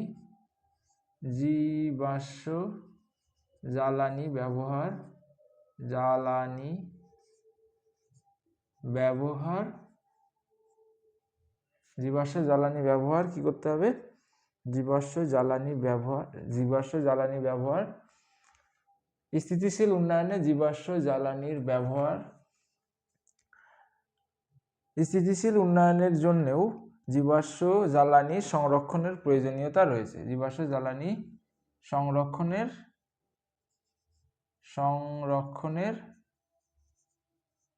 প্রয়োজনীয়তা রয়েছে। ক্লিয়ার? আচ্ছা, এরপরে দেখ পাওয়ার অ্যালকোহল কি। যখন কি করা হয়, যখন শুধুমাত্র পেট্রোল কি একটা অনবীকরণযোগ্য শক্তি, অর্থাৎ একটা সময় পেট্রোলের পরিমাণ পৃথিবীতে লিমিটেড, তাই তো? একটা সময় কি যেতে পারে, পেট্রোল শেষ হয়ে যেতে পারে। তার জন্য, এবং শুধুমাত্র পেট্রোল ব্যবহার করলে কি হয়, আমাদের পরিবেশে বিভিন্ন ধরনের খারাপ গ্যাস উৎপন্ন হয়, যেটা পরিবেশের ক্ষতি করে। তার জন্য বিজ্ঞানীরা দেখলো, যদি পেট্রোলের সঙ্গে কিছু পরিমাণে আমরা কি করি, পেট্রোলের সঙ্গে কিছু পরিমাণে ইথাইল অ্যালকোহল যুক্ত করি, তাহলে এক ধরনের জ্বালানি তৈরি হয়। সেটাকেই কি বলা হয়, সেটাকেই পাওয়ার অ্যালকোহল বলা হয়। যেহেতু পেট্রোলের সঙ্গে কি মেশাচ্ছি, অ্যালকোহল মেশাচ্ছি এবং সেটাকে জ্বালানি রূপে ব্যবহার করছি, তার জন্য সেটাকে পাওয়ার অ্যালকোহল বলা হয়। তাহলে এই পাওয়ার অ্যালকোহলে কি থাকে, অ্যালকোহল, এই পাওয়ার অ্যালকোহলে পেট্রোল থাকে 80% আর 20% কি থাকে, 20% থাকে ইথাইল অ্যালকোহল। আচ্ছা, আশা করি সবাই পারবি। এরপরে দেখ কি বলছে, আদর্শ গ্যাস ও বাস্তব গ্যাসের দুটি পার্থক্য লেখো। আচ্ছা, আদর্শ গ্যাস আর বাস্তব গ্যাসের দুটি পার্থক্য লেখো। এই পাশে মনে কর আদর্শ গ্যাস, আদর্শ গ্যাস, আর এই পাশে মনে কর বাস্তব গ্যাস, বাস্তব গ্যাস, দুটো পার্থক্য লিখতে বলেছে। আচ্ছা, আদর্শ গ্যাসের ক্ষেত্রে আমরা কি জানি, আদর্শ গ্যাসের গ্যাস, আচ্ছা একটা জিনিস আগে বোঝ, মনে কর আমি কি নিলাম, মনে কর আমি একটা এখানটাতে বদ্ধ একটা সংস্থা নিলাম। বদ্ধ একটা সংস্থা মানে কি, বদ্ধ একটা বক্স নিয়েছি, যে বক্সের বাইরে কোনো ছিদ্র নেই। এই বক্সের বাইরে কোনো ছিদ্র নেই, অর্থাৎ এখান থেকে গ্যাস থাকলে গ্যাস বাইরে যাওয়ার কোনো কি নেই, গ্যাস বাইরে বেরোনোর কোনো ব্যবস্থা নেই। এর মধ্যে মনে কর কি আছে, গ্যাস আছে, ঠিক আছে। কি গ্যাস রয়েছে, আদর্শ গ্যাস রয়েছে। এইবার আদর্শ গ্যাসের শর্ত অনুসারে আদর্শ গ্যাসের এই সব জিনিসেরই আয়তন রয়েছে, তাহলে আদর্শ গ্যাসেরও কি থাকবে, আয়তন থাকবে। তাহলে কিন্তু আদর্শ গ্যাসের শর্ত অনুসারে আদর্শ গ্যাস হলো সেই সব গ্যাস যাদের আয়তন ও যে সংস্থার মধ্যে রয়েছে বা যে পাত্রের মধ্যে রয়েছে তার আয়তনের তুলনায় খুবই নগণ্য, খুবই নগণ্য, এতটাই নগণ্য যে আদর্শ গ্যাসের আয়তনকে কি ধরা হয়, এলিমিনেট করে দেওয়া হয়। আদর্শ গ্যাসের আয়তনকে কি করা হয়, এলিমিনেট করে দেওয়া হয়। এলিমিনেট করার অর্থ হলো মানে এই যে ধরে নেওয়া হয় যে আদর্শ গ্যাসের কোনো আয়তনই নেই, আদর্শ গ্যাসের কোনো আয়তনই নেই ধরে নেওয়া হয়। তাহলে আমরা বলতে পারি আদর্শ গ্যাসের কি নেই, আদর্শ গ্যাসের ধরে নেওয়া হয় আদর্শ গ্যাসের একটা অণুর আয়তন কি, আয়তন একেবারেই এতটাই নগণ্য যে এই আয়তনকে শূন্য ধরে নেওয়া হয়, ঠিক আছে। কিন্তু বাস্তব গ্যাসের আয়তন বর্তমান, বাস্তব গ্যাসের মনে কর এই পাশে একটা বক্স নিলাম, একদম এই বক্সের বাইরে দিয়ে কোনো কি ঢুকতে পারে না, এই বক্সের বাইরে দিয়ে কোনো কি বলে ছিদ্র নেই, তাহলে কোনো গ্যাস বেরোতে পারবে না। এই বক্সের মধ্যে মনে কর বাস্তব গ্যাস রয়েছে, তাহলে এই বাস্তব গ্যাসের আয়তন কি, বাস্তব গ্যাসও কিন্তু খুবই ক্ষুদ্র ক্ষুদ্র, কিন্তু ক্ষুদ্র ক্ষুদ্র হওয়া সত্ত্বেও বাস্তব গ্যাসের আয়তনকে শূন্য ধরা হয় না। কারণ কি, বাস্তব গ্যাস বিন্দু ভর হলেও, খুব ক্ষুদ্র হলেও বাস্তব গ্যাসের কিছু পরিমাণ আয়তন বর্তমান রয়েছে। তাহলে আদর্শ গ্যাসের কি, আয়তনকে নগণ্য ধরে নেওয়া হয়, অর্থাৎ এলিমিনেট করে দেওয়া হয়, নেই বলে ধরে নেওয়া হয়। আর বাস্তব গ্যাস কি, বাস্তব গ্যাসের আয়তন কিন্তু সসীম, অর্থাৎ বাস্তব গ্যাসের আয়তন বর্তমান। আচ্ছা, আরেকটা কি, আদর্শ গ্যাস পিভি সমান সমান এনআরটি এই ইকুয়েশন মেনে চলে, কিন্তু বাস্তব গ্যাস পিভি সমান সমান PV is not equals to nRT, অর্থাৎ বাস্তব গ্যাস কি করে না, বাস্তব গ্যাস কি করতে পারে না, বাস্তব গ্যাস পিভি সমান এনআরটি এই শর্তকে মেনে চলে না। আচ্ছা, আমি মুছে দিচ্ছি এখানটাতে, আমি এখানে মুছে দিচ্ছি, জায়গা নেই, মুছে দিচ্ছি, সবাই যাদের টুকে নেওয়ার টুকে নে, আমি মুছে দিচ্ছি। আচ্ছা, এরপরে কি আছে, পরের প্রশ্ন পড়তে থাক, পরের প্রশ্ন পড়তে থাক, পড়ে নিজে করার চেষ্টা কর। দেখ পরের প্রশ্নে কি বলেছে, পরের প্রশ্নে বলেছে যে কেলভিন স্কেলে চার্লসের সূত্রটি কি করো, বিবৃত করো। তাহলে চার্লসের সূত্রে কি বলেছেন, চার্লসের সূত্রে আমরা পরম স্কেলে বলেছেন, আমরা কি জানি, ভি সমানুপাতিক টি, অর্থাৎ আমরা যদি কি করি, আমরা যদি ভলিউম বা টেম্পারেচার বাড়াই, কোনো একটা সংস্থা আছে এইখানটাতে, মনে কর এখানটাতে একটা কি আছে, এখানে একটা সংস্থা রয়েছে, সেই সংস্থার মধ্যে কি আছে, গ্যাস আছে। এইবার এই সংস্থাটা কি পিস্টন দিয়ে যুক্ত, অর্থাৎ এই পিস্টনকে ধরে নিচের দিকেও নামানো যায়, পিস্টনকে ধরে উপরের দিকেও টেনে নিয়ে যাওয়া যায়। অর্থাৎ এই পিস্টন কি করতে, মুভ করতে পারে, এই ওপর নিচে কি করতে পারে, মুভ করতে পারে। এই গ্যাসের মধ্যে, এর মধ্যে এরকম নিচেও আসতে পারে, আবার এই উপরের দিকে উঠে যেতে পারে। এবার যদি আমরা কি করি, এই সংস্থাতে কিছু পরিমাণে তাপ দিই নিচের থেকে, তাহলে কি হবে, এই পিস্টনকে এই গ্যাস কি করবে, চাপ দেবে, তার ফলে এই পিস্টন কি হবে, ওপরের দিকে উঠে যাবে। অর্থাৎ প্রথমে যদি গ্যাসের আয়তন তাপ প্রয়োগের আগে V1 থাকে, তাহলে তাপ প্রয়োগের পরে যেহেতু কি করবে, পিস্টনের উপরে চাপ প্রয়োগ করবে, পিস্টন কি হবে, ওপরের দিকে উঠে আসবে। এই বরাবর মনে করে উঠে আসলো, তাহলে নতুন যে আয়তন, সেই আয়তনকে মনে করে V2 দিয়ে প্রকাশ করলাম। তাহলে তার থেকে আমরা কি জানতে পারলাম, টেম্পারেচার বাড়লে আয়তনও বেড়ে যায়, আবার টেম্পারেচার যদি কমিয়ে দিই তাহলে আয়তন কি হয়ে যায়, কমে যায়। অর্থাৎ কোনো গ্যাসের আয়তন কার সমানুপাতিক, পরম উষ্ণতার সমানুপাতিক।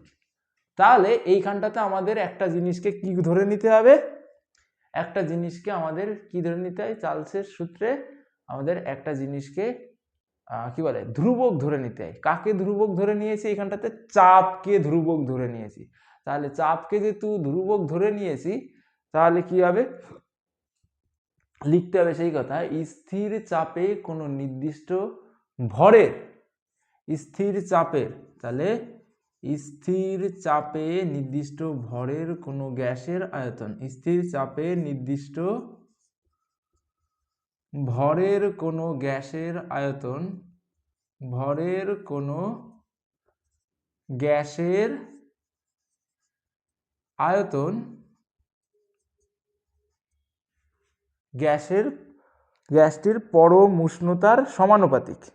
তাই হবে, তাহলে কি হবে, গ্যাসের আয়তন গ্যাসটির পরম উষ্ণতার সমানুপাতিক, পরম উষ্ণতার সমানুপাতিক, এই কথাটাই লিখতে হবে। এইটুকু লিখলেই তোদের কি ফুল মার্কস দিয়ে দেবে। তারপরে কি আছে, তারপরে বলেছে অতি বেগুনি ও গামা রশ্মির একটি ব্যবহার ও ক্ষতিকর প্রভাব লেখো। তাহলে অতি বেগুনি রশ্মি, এই পাশে মনে কর অতি বেগুনি রশ্মি, রেগুনি হয়ে যাচ্ছে, অতি বেগুনি, আর এইখানটাতে কি আছে, এই নিচে মনে কর গামা রশ্মি, এইখানটাতে মনে কর, এই পাশেরটায় মনে কর ব্যবহার, আর এইখানটাতে মনে কর ক্ষতিকর প্রভাব, ক্ষতিকর প্রভাব সম্পর্কে বলবো। আচ্ছা, একটা করে ব্যবহার, একটা করে ক্ষতিকর প্রভাব সম্পর্কে লিখতে বলেছে। তাহলে অতি বেগুনি রশ্মি কোন কাজে লাগে, ইউভি রে বা আল্ট্রাভায়োলেট রশ্মি কোন কাজে লাগে, ল্যাবে কোনো জিনিসকে শুদ্ধি করতে, জীবাণু মুক্ত করতে কি করা হয়, অতি বেগুনি রশ্মির কাজে লাগে। ঠিক আছে, স্টেরিলাইজেশন করতে, যেরকম আগের দিন পড়িয়েছিলাম মাইক্রো প্রোপাগেশনের কথা পড়িয়েছিলাম, এই মাইক্রো প্রোপাগেশনে কি করা হয়, যে প্লান্ট যে মেটেরিয়ালটা নেওয়া হয়, মেটেরিয়ালকে আগে জীবাণু মুক্ত করতে হয়, স্টেরিলাইজেশন করতে হয়। স্টেরিলাইজেশন করতে হলে অতি বেগুনি রশ্মির সাহায্য নিতে হয়। তাহলে কি করতে, জীবাণু মুক্ত করতে, বস্তু থেকে জীবাণু মুক্তকরণে এর ব্যবহার রয়েছে অতি বেগুনি রশ্মির। ক্ষতিকর প্রভাব কি, অতি বেগুনি রশ্মির সংস্পর্শে আসলে কি হতে পারে, ক্যান্সার হয়ে যেতে পারে। ঠিক আছে, ক্যান্সার সৃষ্টি করতে পারে, তাহলে ক্ষতিকর প্রভাব। আর গামা রশ্মির প্রভাব ব্যবহার কি, গামা রশ্মি কি করে, গামা রে দিয়ে ক্যান্সার কোষকে মেরে ফেলা যায়। গামা রে দিয়ে গামা রশ্মি অ্যাকচুয়ালি কি করে কোষকে মেরে ফেলতে পারে, সেটা ক্যান্সার কোষ হোক আর ভালো কোষই হোক। তাহলে গামা রশ্মির ভালো ভালো কাজ কি, ক্যান্সার কোষকে মারতে পারে, ক্যান্সার কোষ মারতে। আবার কি এই গামা রশ্মি যদি কোনো ভালো কোষে গিয়ে পড়ে তাহলে সেই ভালো কোষটাও নষ্ট হয়ে যেতে পারে। তাহলে এটা কি করতে পারে, ভালো কোষকে মেরে ফেলতে পারে, ভালো কোষকে মেরে ফেলতে পারে, মেরে ফেলতে পারে। সবার ক্লিয়ার? সবার ক্লিয়ার? আচ্ছা, এরপরে কি বলেছে, উত্তল লেন্সকে অভিসারী লেন্স বলা হয় কেন? আচ্ছা, অভিসারী লেন্স কি? অভিসারী লেন্স হলো যখন কি হয়, যখন কোনো লেন্সের উপরে একগুচ্ছ আলোকরশ্মি পড়ার পরে একটা নির্দিষ্ট জায়গায় গিয়ে মিলে যায়। ঠিক আছে, এই মনে কর একগুচ্ছ আলোকরশ্মি গেল, গিয়ে কি যাচ্ছে, মিলিয়ে যাচ্ছে এক জায়গায়, তাদেরকে বলা হয় অভিসারীকরণ। সেই জিনিসটাকে বলা হয় অভিসারীকরণ। যেহেতু উত্তল লেন্স কি করে, যেহেতু উত্তল লেন্সকে যদি আমরা কি করি, উত্তল লেন্সকে যেহেতু আমরা উত্তল লেন্সের উপরে একগুচ্ছ আলোকরশ্মি পড়লে কি করে, এক জায়গায় মিলিয়ে দেয়, তার জন্য উত্তল লেন্সকে অভিসারী লেন্স বলা হয়। আচ্ছা দেখ, এই মনে কর একটা উত্তল লেন্স, সবার দেখতে পাচ্ছিস। এইবার এটা হলো প্রধান অক্ষ। এবার প্রধান অক্ষের উপরে মনে কর একগুচ্ছ আলোকরশ্মি আমি ফেলালাম। ঠিক আছে, আলোকরশ্মি ফেলানোর পরে এটা দেখা যাবে যে এই আলোকরশ্মি এই প্রধান অক্ষের উপরে একটা জায়গায় গিয়ে মিলে যাচ্ছে। ঠিক আছে, কি হয়ে যাচ্ছে, একটা জায়গায় গিয়ে এরকম করে মিলে যাচ্ছে। তার জন্যে এই উত্তল লেন্সকে কি বলা হয়, অভিসারী লেন্স বলা হয়। কি বলা হয়, অভিসারী লেন্স বলা হয়। তাহলে উত্তল লেন্সকে কেন অভিসারী লেন্স বলা হয়, কারণ উত্তল লেন্সে যদি একগুচ্ছ আলোকরশ্মি পড়ে, সেই আলোকরশ্মি কি করে, একটা জায়গায় গিয়ে মিলে যায়, তার জন্য উত্তল লেন্সকে অভিসারী লেন্স বলা হয়। যদি আমি প্র্যাকটিক্যালি দেখাতে পারি, আমার কাছে কি আছে, আমার কাছে একটা লেন্স আছে, উত্তল লেন্স আছে, তোদের দেখাচ্ছি, আশা করি বুঝতে পারবি। আগের দিন আমি দেখিয়েছিলাম কিন্তু সেটা ভালো হয়নি, আমি পরে ভিডিওতে দেখলাম যে তোরা অনেকে বুঝতে পারিসনি। আমার কাছে দেখতে পাচ্ছিস সবাই লেন্সটা, আমি আবার লাইট মেরে দেখি আজকে, আমি জানি না কি আসবে কি আসবে না। আচ্ছা, আমি জানি না কি আসছে, ক্যামেরাতে আসছে কি আসছে না আমি দেখতে পাচ্ছি না, কিন্তু আমি ট্রাই করছি। আচ্ছা দেখ, প্রথমে আমি যে আলোটা মারলাম আমার হাতে, এই লাইট দিয়ে যে আলোটা মারছি, এই আলোটা কি, এই আলোটা হলো একগুচ্ছ সমান্তরাল আলোকরশ্মি, এবং এই আলোর যে বিন্দু এটা এই অনেক বড়। এবার লেন্সে ফেলানোর পরে আমি যখন এই লেন্সে ফেলাচ্ছি, দেখ ওই মোটা জিনিসটা কি হয়ে গেছে, পাতলা ছোট্ট হয়ে গেছে, ছোট্ট হয়ে গেছে, দেখতে পাচ্ছিস সবাই, ওই এক জায়গায় মিলে গেছে, ওই কোণার দিকে এক জায়গায় মিলে গেছে এই আলোকরশ্মিটাই। ঠিক আছে, সবাই দেখতে পাচ্ছিস? আমি জানি না তোরা দেখতে পাচ্ছিস কি না, কিন্তু আমি চেষ্টা করছি তোদেরকে দেখানোর, এক জায়গায় মিলে গেছে, ওই ছোট্ট করে একটা দেখা যাচ্ছে। ঠিক আছে, ওই যে ছোট্ট করে, ক্যামেরাতে কি হচ্ছে আমি কিচ্ছু জানি না, যাই হোক। তাহলে আশা করি সবাই বুঝতে পেরেছিস আমি কি বলি, যার কারণে উত্তল লেন্সকে অভিসারী লেন্স বলা হয়। আচ্ছা, এরপরে নেক্সট প্রশ্ন আমি যাই। নেক্সট প্রশ্ন লেখার জায়গা নেই এখানটাতে, আমি মুছে দিচ্ছি, এটুকু আমি মুছে দিচ্ছি। আচ্ছা,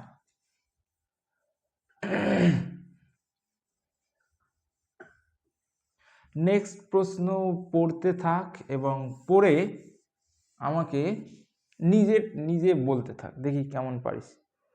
আচ্ছা, কি বলেছে, একটি বাড়িতে 10টি 40 ওয়াটের বাতি, 10টি 40 ওয়াটের বাতি, তারপরে কি আছে,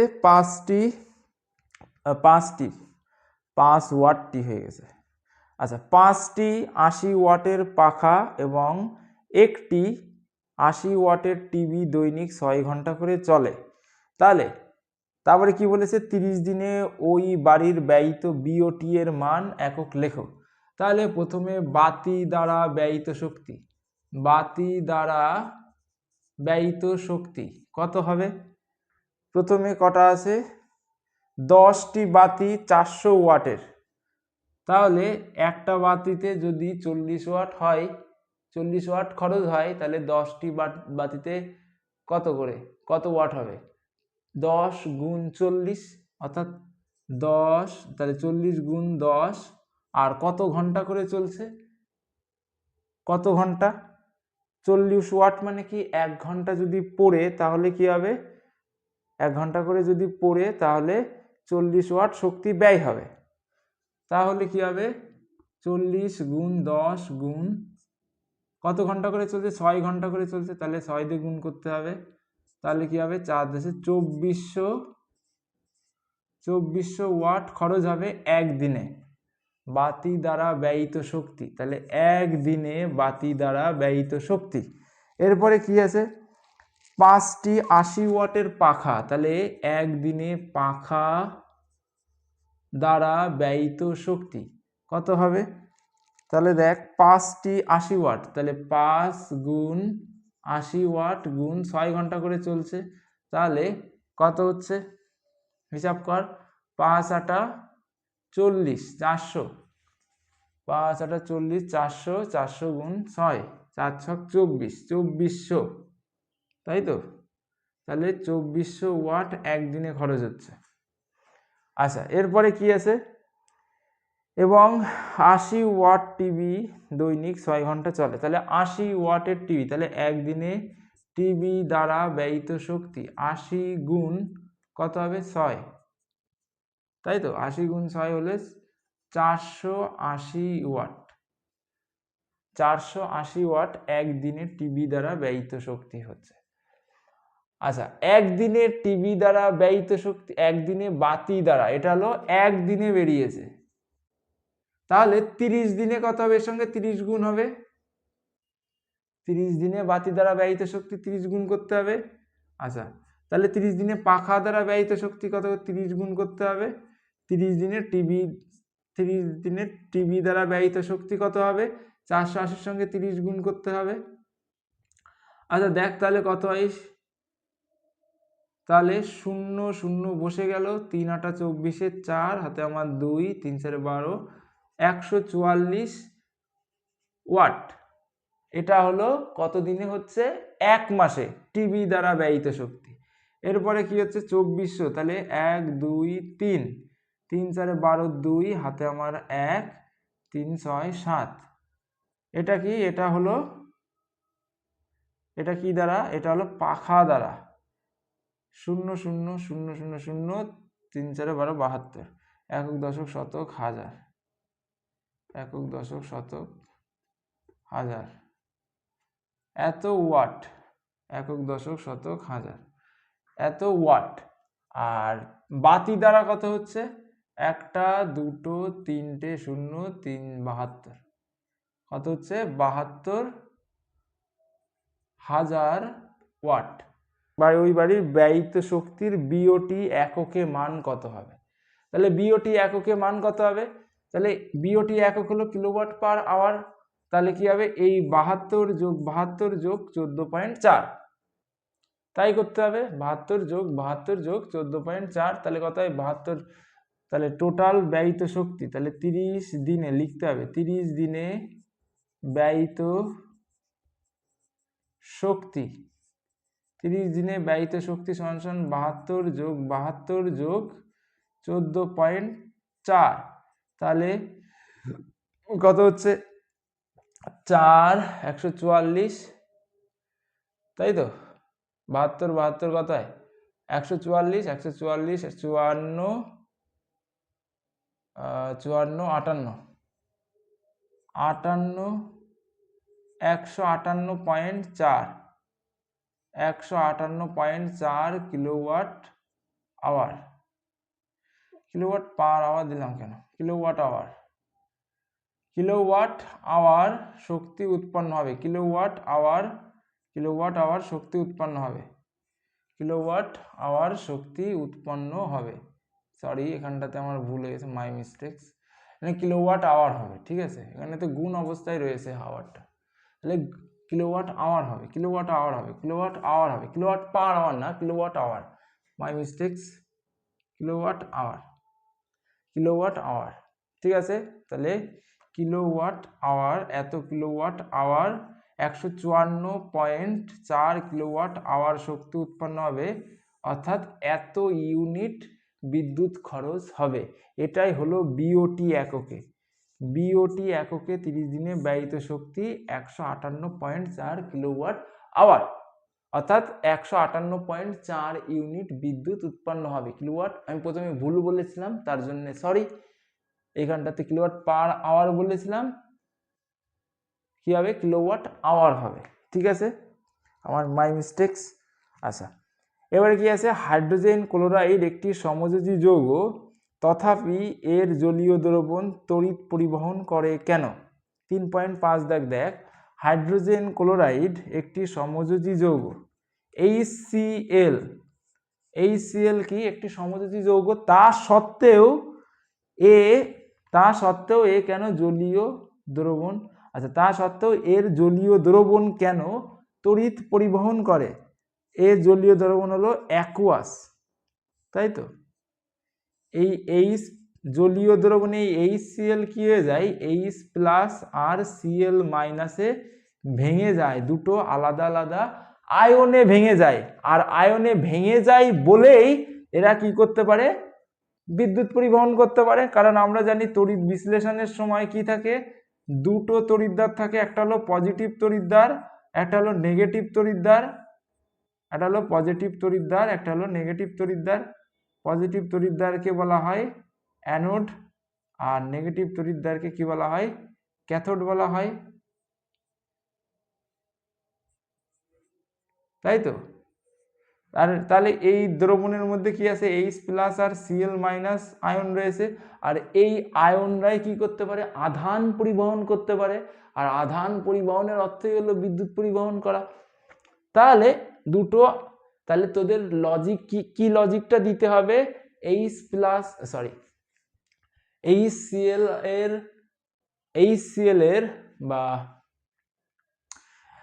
বা হাইড্রোক্লোরিক অ্যাসিডের জলীয় দ্রবণ কি ভেঙে যায় H প্লাস আয়ন এবং Cl মাইনাস আয়নে, যেহেতু H প্লাস এবং Cl মাইনাস আয়নে ভেঙে যায়, তার জন্যে এরা কি করতে পারে, তড়িৎ বিশ্লেষণের সময় আধান বহন করতে পারে, এবং আধান বহন করার অর্থই হলো তড়িৎ পরিবহন করা, তার জন্য এরা তড়িৎ পরিবহন করতে পারে। এবারে কি বলেছে দেখ, অথবাতে বলে দিয়েছে ন্যাপথলিন ও সোডিয়াম ক্লোরাইডের প্রদত্ত দুটি ধর্মের তুলনা করো, দ্রাব্যতা ও তড়িৎ পরিবাহিতা। আচ্ছা, ন্যাপথলিন কি, ন্যাপথলিন হলো সমযোজী যৌগ, আর সোডিয়াম ক্লোরাইড কি, সোডিয়াম ক্লোরাইড হলো আয়নীয় যৌগ। তাহলে দ্রাব্যতা, ন্যাপথলিনের দ্রাব্যতা কি, ন্যাপথলিন কি করতে পারে, ন্যাপথলিন নন পোলার দ্রবণে দ্রবীভূত হয়, আর সোডিয়াম ক্লোরাইড কি পোলার দ্রবণে দ্রবীভূত হয়। পোলার দ্রবণ কি, পোলার দ্রবণ হলো সেই দ্রবণ যাতে কি থাকে, যাতে অণুগুলোর মধ্যে পার্শিয়াল বা আংশিক চার্জ অবস্থায় থাকে।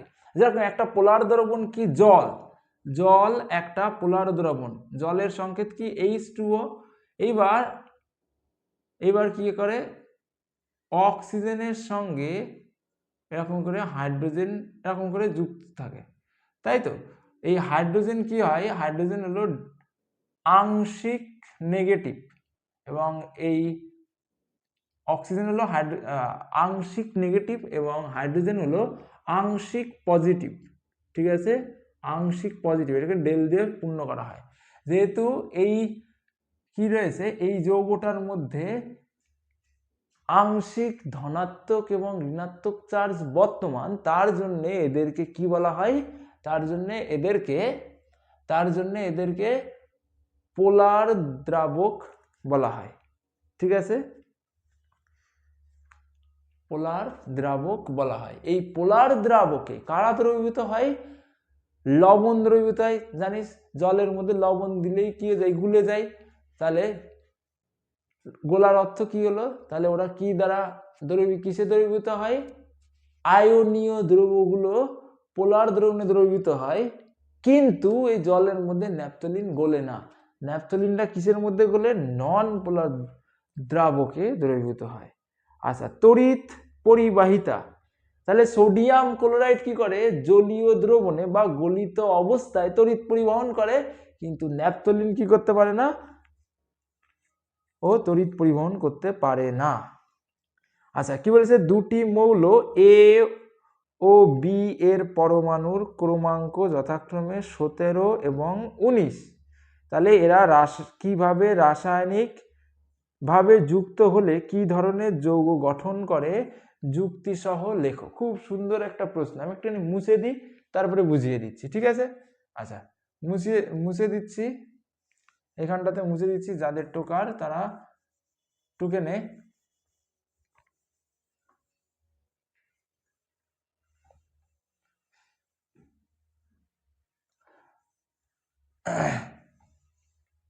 আচ্ছা, কোথায় গেল কোথায় গেল কোথায় গেল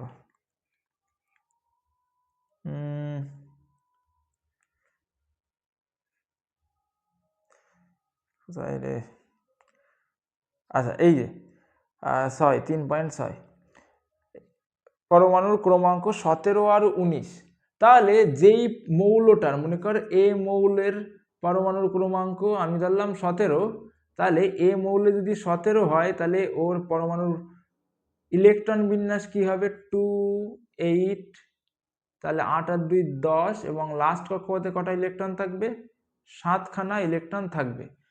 আর আমি মনে করলাম যেই মৌলটার পরমাণুর ক্রমাঙ্ক 19, তাকে ধরে নিলাম বি, তাহলে এর ইলেকট্রন বিন্যাস করলে কি হবে, 2 8, 8 আর 2 10, আর কি 2 8 8 1, ঠিক আছে, 1s2 2s2 2p6 3s2 3p6 4p1 4s1 1s2 2p6 3s2 3p6 4s1, ঠিক আছে। তাহলে কি হবে, এরকমের হবে এর ইলেকট্রন বিন্যাস, বি এর ইলেকট্রন বিন্যাস হবে 2:8:8:8 বলছি 2,8,8,1, অর্থাৎ এর লাস্ট কক্ষপথে কি আছে, একটা ইলেকট্রন রয়েছে, এবং এর লাস্ট কক্ষপথে কটা ইলেকট্রন রয়েছে, 7খানা ইলেকট্রন রয়েছে। এর লাস্ট কক্ষপথে যেহেতু একটা ইলেকট্রন রয়েছে, ও কি করতে চাইবে, ও নিষ্ক্রিয় গ্যাস, এই বিটা নিষ্ক্রিয় গ্যাস কাঠামো অর্জন করতে চাইবে। নিষ্ক্রিয় গ্যাস কাঠামো অর্জন করতে হলে লাস্ট কক্ষপথের এই ইলেকট্রনকে সরাই দিতে হবে। এই লাস্ট কক্ষপথের এই ইলেকট্রনকে যদি আমি সরাই দিই, তাহলে কি হয়ে যাবে, ওর লাস্ট কক্ষপথে একটা 8খানা ইলেকট্রন চলে আসবে, আর 8খানা ইলেকট্রন চলে আসার অর্থ হলো নিষ্ক্রিয় গ্যাস কাঠামো অর্জন হয়ে যাবে। আর এর লাস্ট কক্ষপথে 7খানা ইলেকট্রন রয়েছে, তার জন্য এর কি করতে হবে, আরো একটা ইলেকট্রন লাগবে কি করার জন্য, নিষ্ক্রিয় গ্যাস কাঠামোর জন্য, তাহলে 7 আর 1 8টা হবে। তাহলে এই বিটা কি করবে, বিটা ইলেকট্রন ত্যাগ করবে, ওই ত্যাগ করা ইলেকট্রনটা কে গ্রহণ করবে, এ গ্রহণ করবে। তারপরে কি হবে, তারপরে এ মাইনাসে পরিণত হবে, আর বি ইলেকট্রন ত্যাগ করে বি প্লাসে পরিণত হয়ে যাবে। তাহলে এই দুটো আধানে পরিণত হবে, এবং এই দুটো প্লাস আর মাইনাস আধান পরস্পরের মধ্যে স্থিরতারিতিক আকর্ষণ বল দ্বারা যুক্ত হয়ে যাবে। তার জন্যে এই এদের মধ্যে যে বন্ধন গঠন হবে, সেটাকে আমি কি বলতে পারি, সেটাকে আমি বলতে পারি যে এটা একটা আয়নীয় বন্ধন। কি বন্ধন, আয়নীয় বন্ধন। আচ্ছা, অ্যামোনিয়াতে একটি রাসায়নিক বিক্রিয়া উল্লেখ করে দেখাও যে অ্যামোনিয়াতে হাইড্রোজেন রয়েছে। তাহলে অ্যামোনিয়ার সঙ্গে যদি আমরা কি করি, 1 নম্বর গ্রুপের মৌলের, যেরকম লিথিয়ামের বিক্রিয়া ঘটায়, তাহলে কি করে, হাইড্রোজেন উৎপন্ন করে, হাইড্রোজেন গ্যাস উৎপন্ন করে। এর থেকে আমি কি করতে পারি, এর থেকে আমি বলতে পারি কি আছে, এই অ্যামোনিয়ার মধ্যে হাইড্রোজেন বর্তমান। ঠিক আছে, তাহলে আমাদের কি, আমরা যদি অ্যামোনিয়ার সঙ্গে 1 নং গ্রুপের মৌলগুলোর কি ঘটাই, বিক্রিয়া ঘটাই, তাহলে কি হয়, কি উৎপন্ন হয়, হাইড্রোজেন গ্যাস উৎপন্ন হয়। তাহলে তার থেকে আমরা বলতে পারি কি, অ্যামোনিয়ার মধ্যে হাইড্রোজেন বর্তমান। এরপরে কি আছে, রূপার তৈরি জিনিস পুরনো হলে কালো হয়ে যায় কেন? রূপার তৈরি অর্থাৎ সিলভারে কি আছে, এজি। সিলভার কি, এজি। সিলভার যদি সালফারের সংস্পর্শে আসে তখন Ag2S নামক কি করে, একটা যৌগ উৎপন্ন করে, এবং এই যৌগটা দেখতে কিসে, কালো রঙের হয়। কি হয়, কালো রঙের। ঠিক আছে, এবার আমরা যারা রূপার অলংকার পরি, তাদের শরীরে যখন ঘাম হয়, ঠিক আছে, ঘামের মধ্যে কি থাকে, সালফার থাকে। তারপরে কি হয়, বাতাসের সালফার রয়েছে। যদি সেই রূপার বস্তুটা সালফারের সংস্পর্শে আসে ঘামের থেকে অথবা বায়ুমণ্ডলের থেকে, এবং সংস্পর্শে এসে সেই রূপার তৈরি কি বলে, সেই রূপার তৈরি যে অলংকার রয়েছে, সেই অলংকারের উপরে সিলভারের একটা কি করে, অধক্ষেপ করে। ঠিক আছে, এই কালো রঙের Ag2S এর অধক্ষেপ করে কালো রঙের, যার কারণে আমরা কি দেখতে পাই, কালো রঙের দেখতে পাই। ঠিক আছে, সিলভার সালফাইডের, কিসের, সিলভার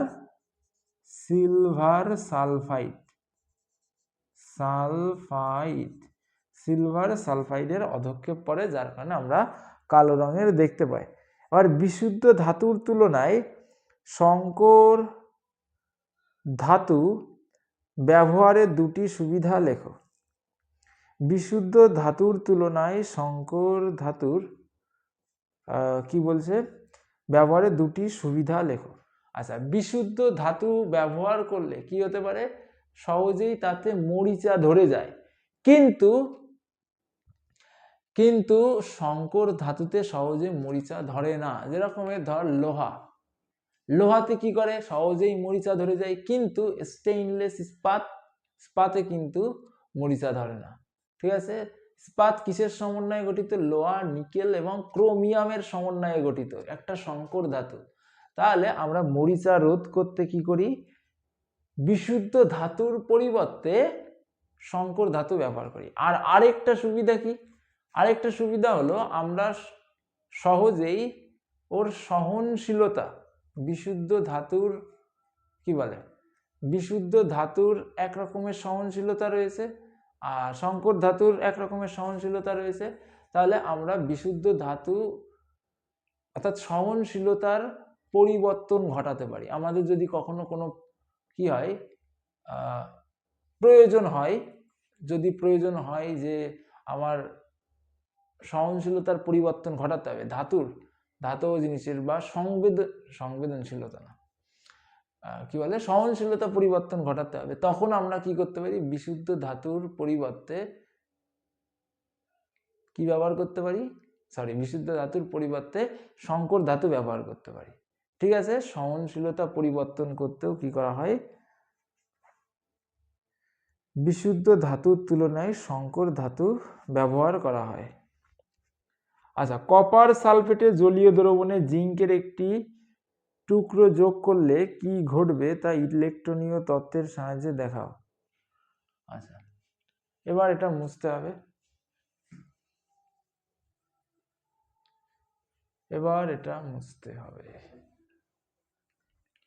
আচ্ছা দেখ কি বলেছে যে তাই গেল, কপার সালফেটের জলীয় দ্রবণে জিঙ্কের একটা, এইখানটাতে মনে করো একটা টেস্ট টিউব রয়েছে, এই টেস্ট টিউবের মধ্যে কি রয়েছে, কপার সালফেটের জলীয় দ্রবণ রয়েছে। কি রয়েছে, কপার সালফেটের জলীয় দ্রবণ রয়েছে। এইবার এর মধ্যে এর মধ্যে তুই কি যুক্ত করে দিলি, এর মধ্যে একটা জিঙ্কের টুকরো, এরকম করে জিঙ্কের টুকরো প্রবেশ করিয়ে দিলি এর মধ্যে, CuSO4 কেমন রঙের, নীল রঙের। আর তাহলে কি হবে, যখনই এই জিঙ্কের, এটা হলো কিসের দণ্ড, জিঙ্কের দণ্ড, যখনই জিঙ্কের দণ্ড প্রবেশ করিয়ে দেবি তখন এই কপার সালফেটের থেকে, এই কপার আর সালফেটের মধ্যে যে বন্ধনটা রয়েছে, কপার আর সালফেটের CuRSO4 এর মধ্যে, এই দুইজনের মধ্যে যে বন্ধনটা রয়েছে, এই বন্ধনটা কি হয়ে যাবে, ভেঙে যাবে। আর ভেঙে গেলে শুধু কপার এবং SO4 আলাদা হয়ে যাবে। এই কপারটা কার উপরে গিয়ে জমা হবে, এই কপারটা এই জিঙ্কের দণ্ডের ওপর গিয়ে জমা হবে। ঠিক আছে, তাহলে দ্রবণে কিসের পরিমাণ কমে যাবে, কপার সালফেটের পরিমাণ কমে যাবে। কপার সালফেটের পরিমাণ কমে যাওয়ার ফলে কি ঘটনা ঘটবে, কপার সালফেটের পরিমাণ কমে যাওয়ার ফলে এর নীল রংটা আস্তে আস্তে করে গায়েব হয়ে যাবে। এবার কথা হচ্ছে যে কেন এই জিঙ্কের কি ঘটবে, কেন এই জিঙ্কের ওপরে কপারের কি ঘটবে, কপারের অধক্ষেপ ঘটবে। কারণ আমরা কি জানি, তড়িৎ রাসায়নিক শ্রেণীর থেকে আমরা কি জানি, KCaNaMgAl, KCaNaMgAl, ZnFeSnPb, তাই তো, ZnFeSnPb HCl, এটা হলো তড়িৎ রাসায়নিক শ্রেণী। এবং আমরা জানি তড়িৎ রাসায়নিক শ্রেণীর ওপরের শ্রেণীতে এই যে এইখানটাতে যারা রয়েছে এরা হলো তীব্র ধনাত্মক ধর্মী, এবং এটা হলো মাঝের শ্রেণীতে রয়েছে ZnFeSnPb HCl, এরা কি রয়েছে, মাঝের শ্রেণীতে, অর্থাৎ ওপরের দিকে যারা রয়েছে তাদের কি, তাদের তড়িৎ ধনাত্মকতা বেশি। তাদের তড়িৎ ধনাত্মকতা বেশি হওয়ার কারণে তারা বেশি শক্তিশালী বলে এই কপার সালফেটের সঙ্গে যে সালফেটটা রয়েছে, এই সালফেটটাকে কি করবে, জিঙ্ক নিজের দিকে টেনে নিয়ে আসবে। জিঙ্ক নিজের দিকে টেনে নিয়ে আসলে কি করবে, এদের মধ্যে বন্ধন ভেঙে যাবে, কপার আর সালফেটের মধ্যে ব্রেকআপ হয়ে যাবে। তখন কি করবে, এই SO4টা জিঙ্কের সঙ্গে যুক্ত হবে, ZnSO4, আর শুধুমাত্র কপার রূপে জমা থাকবে, শুধুমাত্র কপার থাকছে, এই কপারটা তার জন্য এই জিঙ্কের দণ্ডের উপর গিয়ে জমা হবে। এইবার কথা হচ্ছে যে তাহলে আমি এটাকে কি করে লিখতে, CuSO4 কি হবে, CuSO4 ভেঙে যাবে আচ্ছা এরকম করে। তাহলে কি কি ঘটনা ঘটছে, প্রথমে আমি জিঙ্কের দণ্ড ঢুকিয়ে দিলাম কিসের মধ্যে, CuSO4 বা কপার সালফেটের মধ্যে। যেহেতু এই কপারের তুলনায় জিঙ্কের তড়িৎ ধনাত্মকতা বেশি, এখান থেকে দেখছিস কপারের ওপরে কে রয়েছে, জিঙ্ক রয়েছে, তাহলে জিঙ্ক বেশি শক্তিশালী।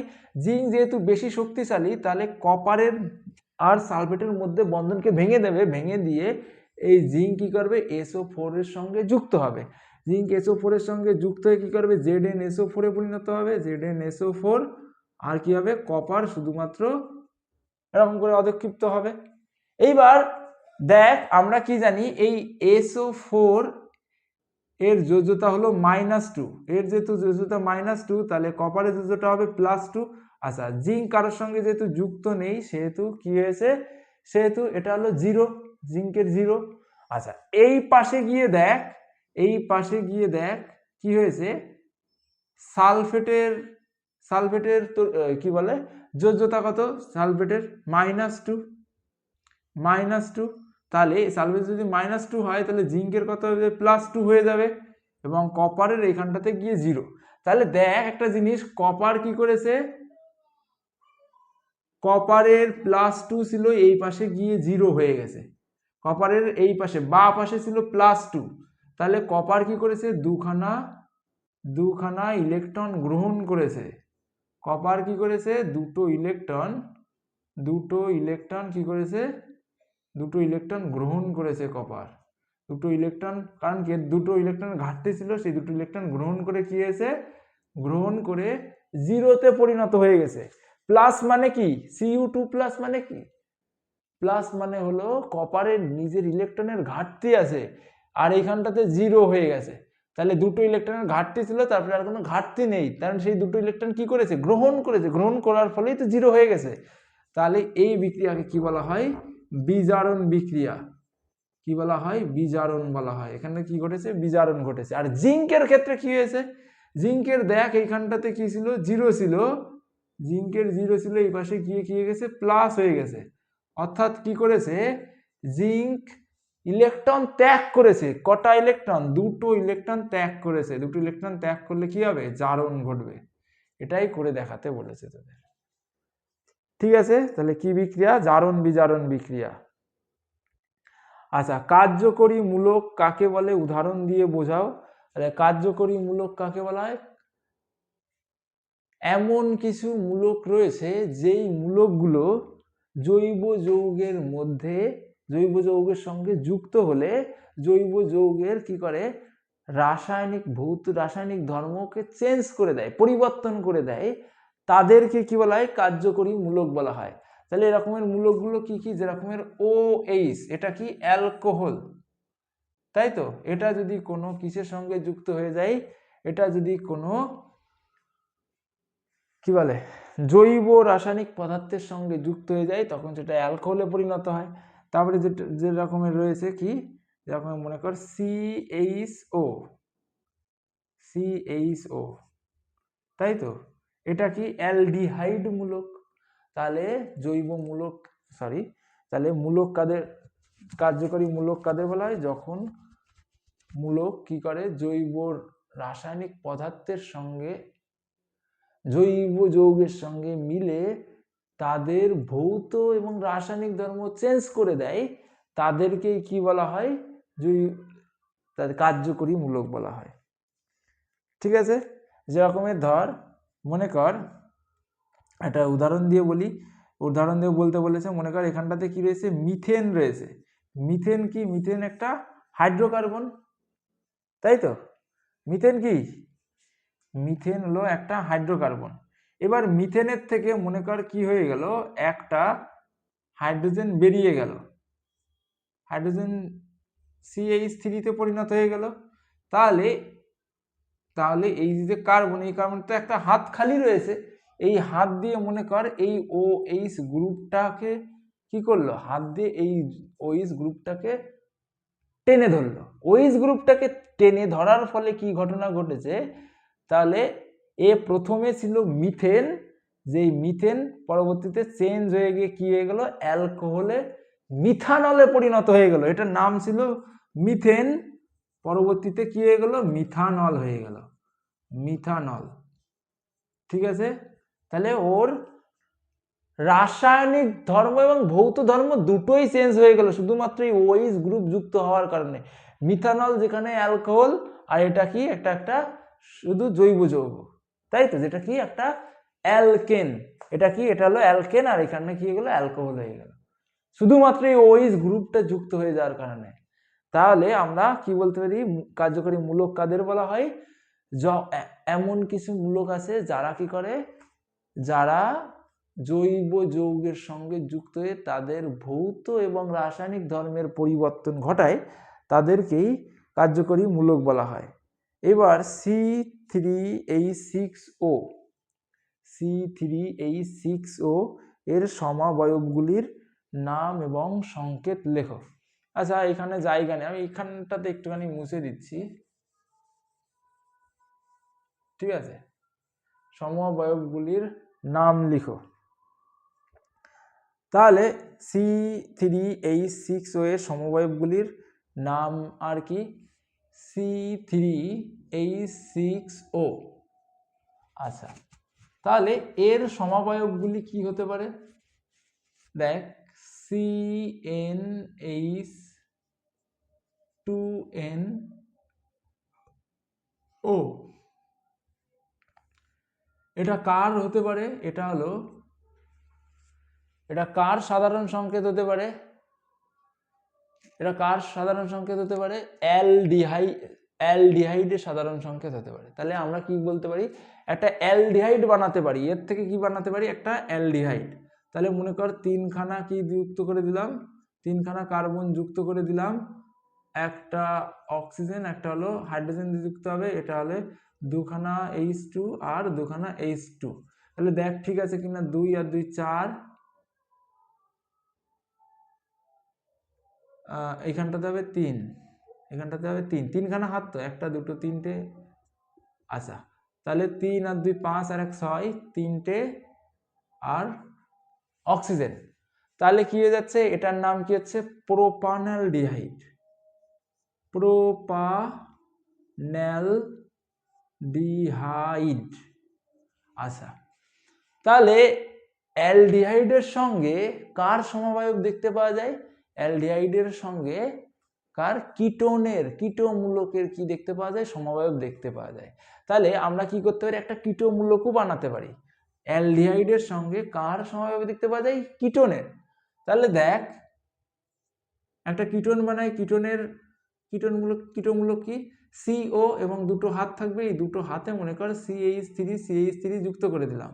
তাহলে কি হচ্ছে, 3 3 6, 3টে কার্বন, 3টে কার্বন, H6 অক্সিজেন। তাহলে এটা কি হয়ে যাচ্ছে, এটা একটা কিটোমূলক। তাহলে তাহলে এই যে কিটোন, এই কিটোন আর এই প্রোপানালডিহাইড দুটো পরস্পরের কি হয়ে যাচ্ছে, দুটো পরস্পরের সমবায় হয়ে যাচ্ছে, তাই তো।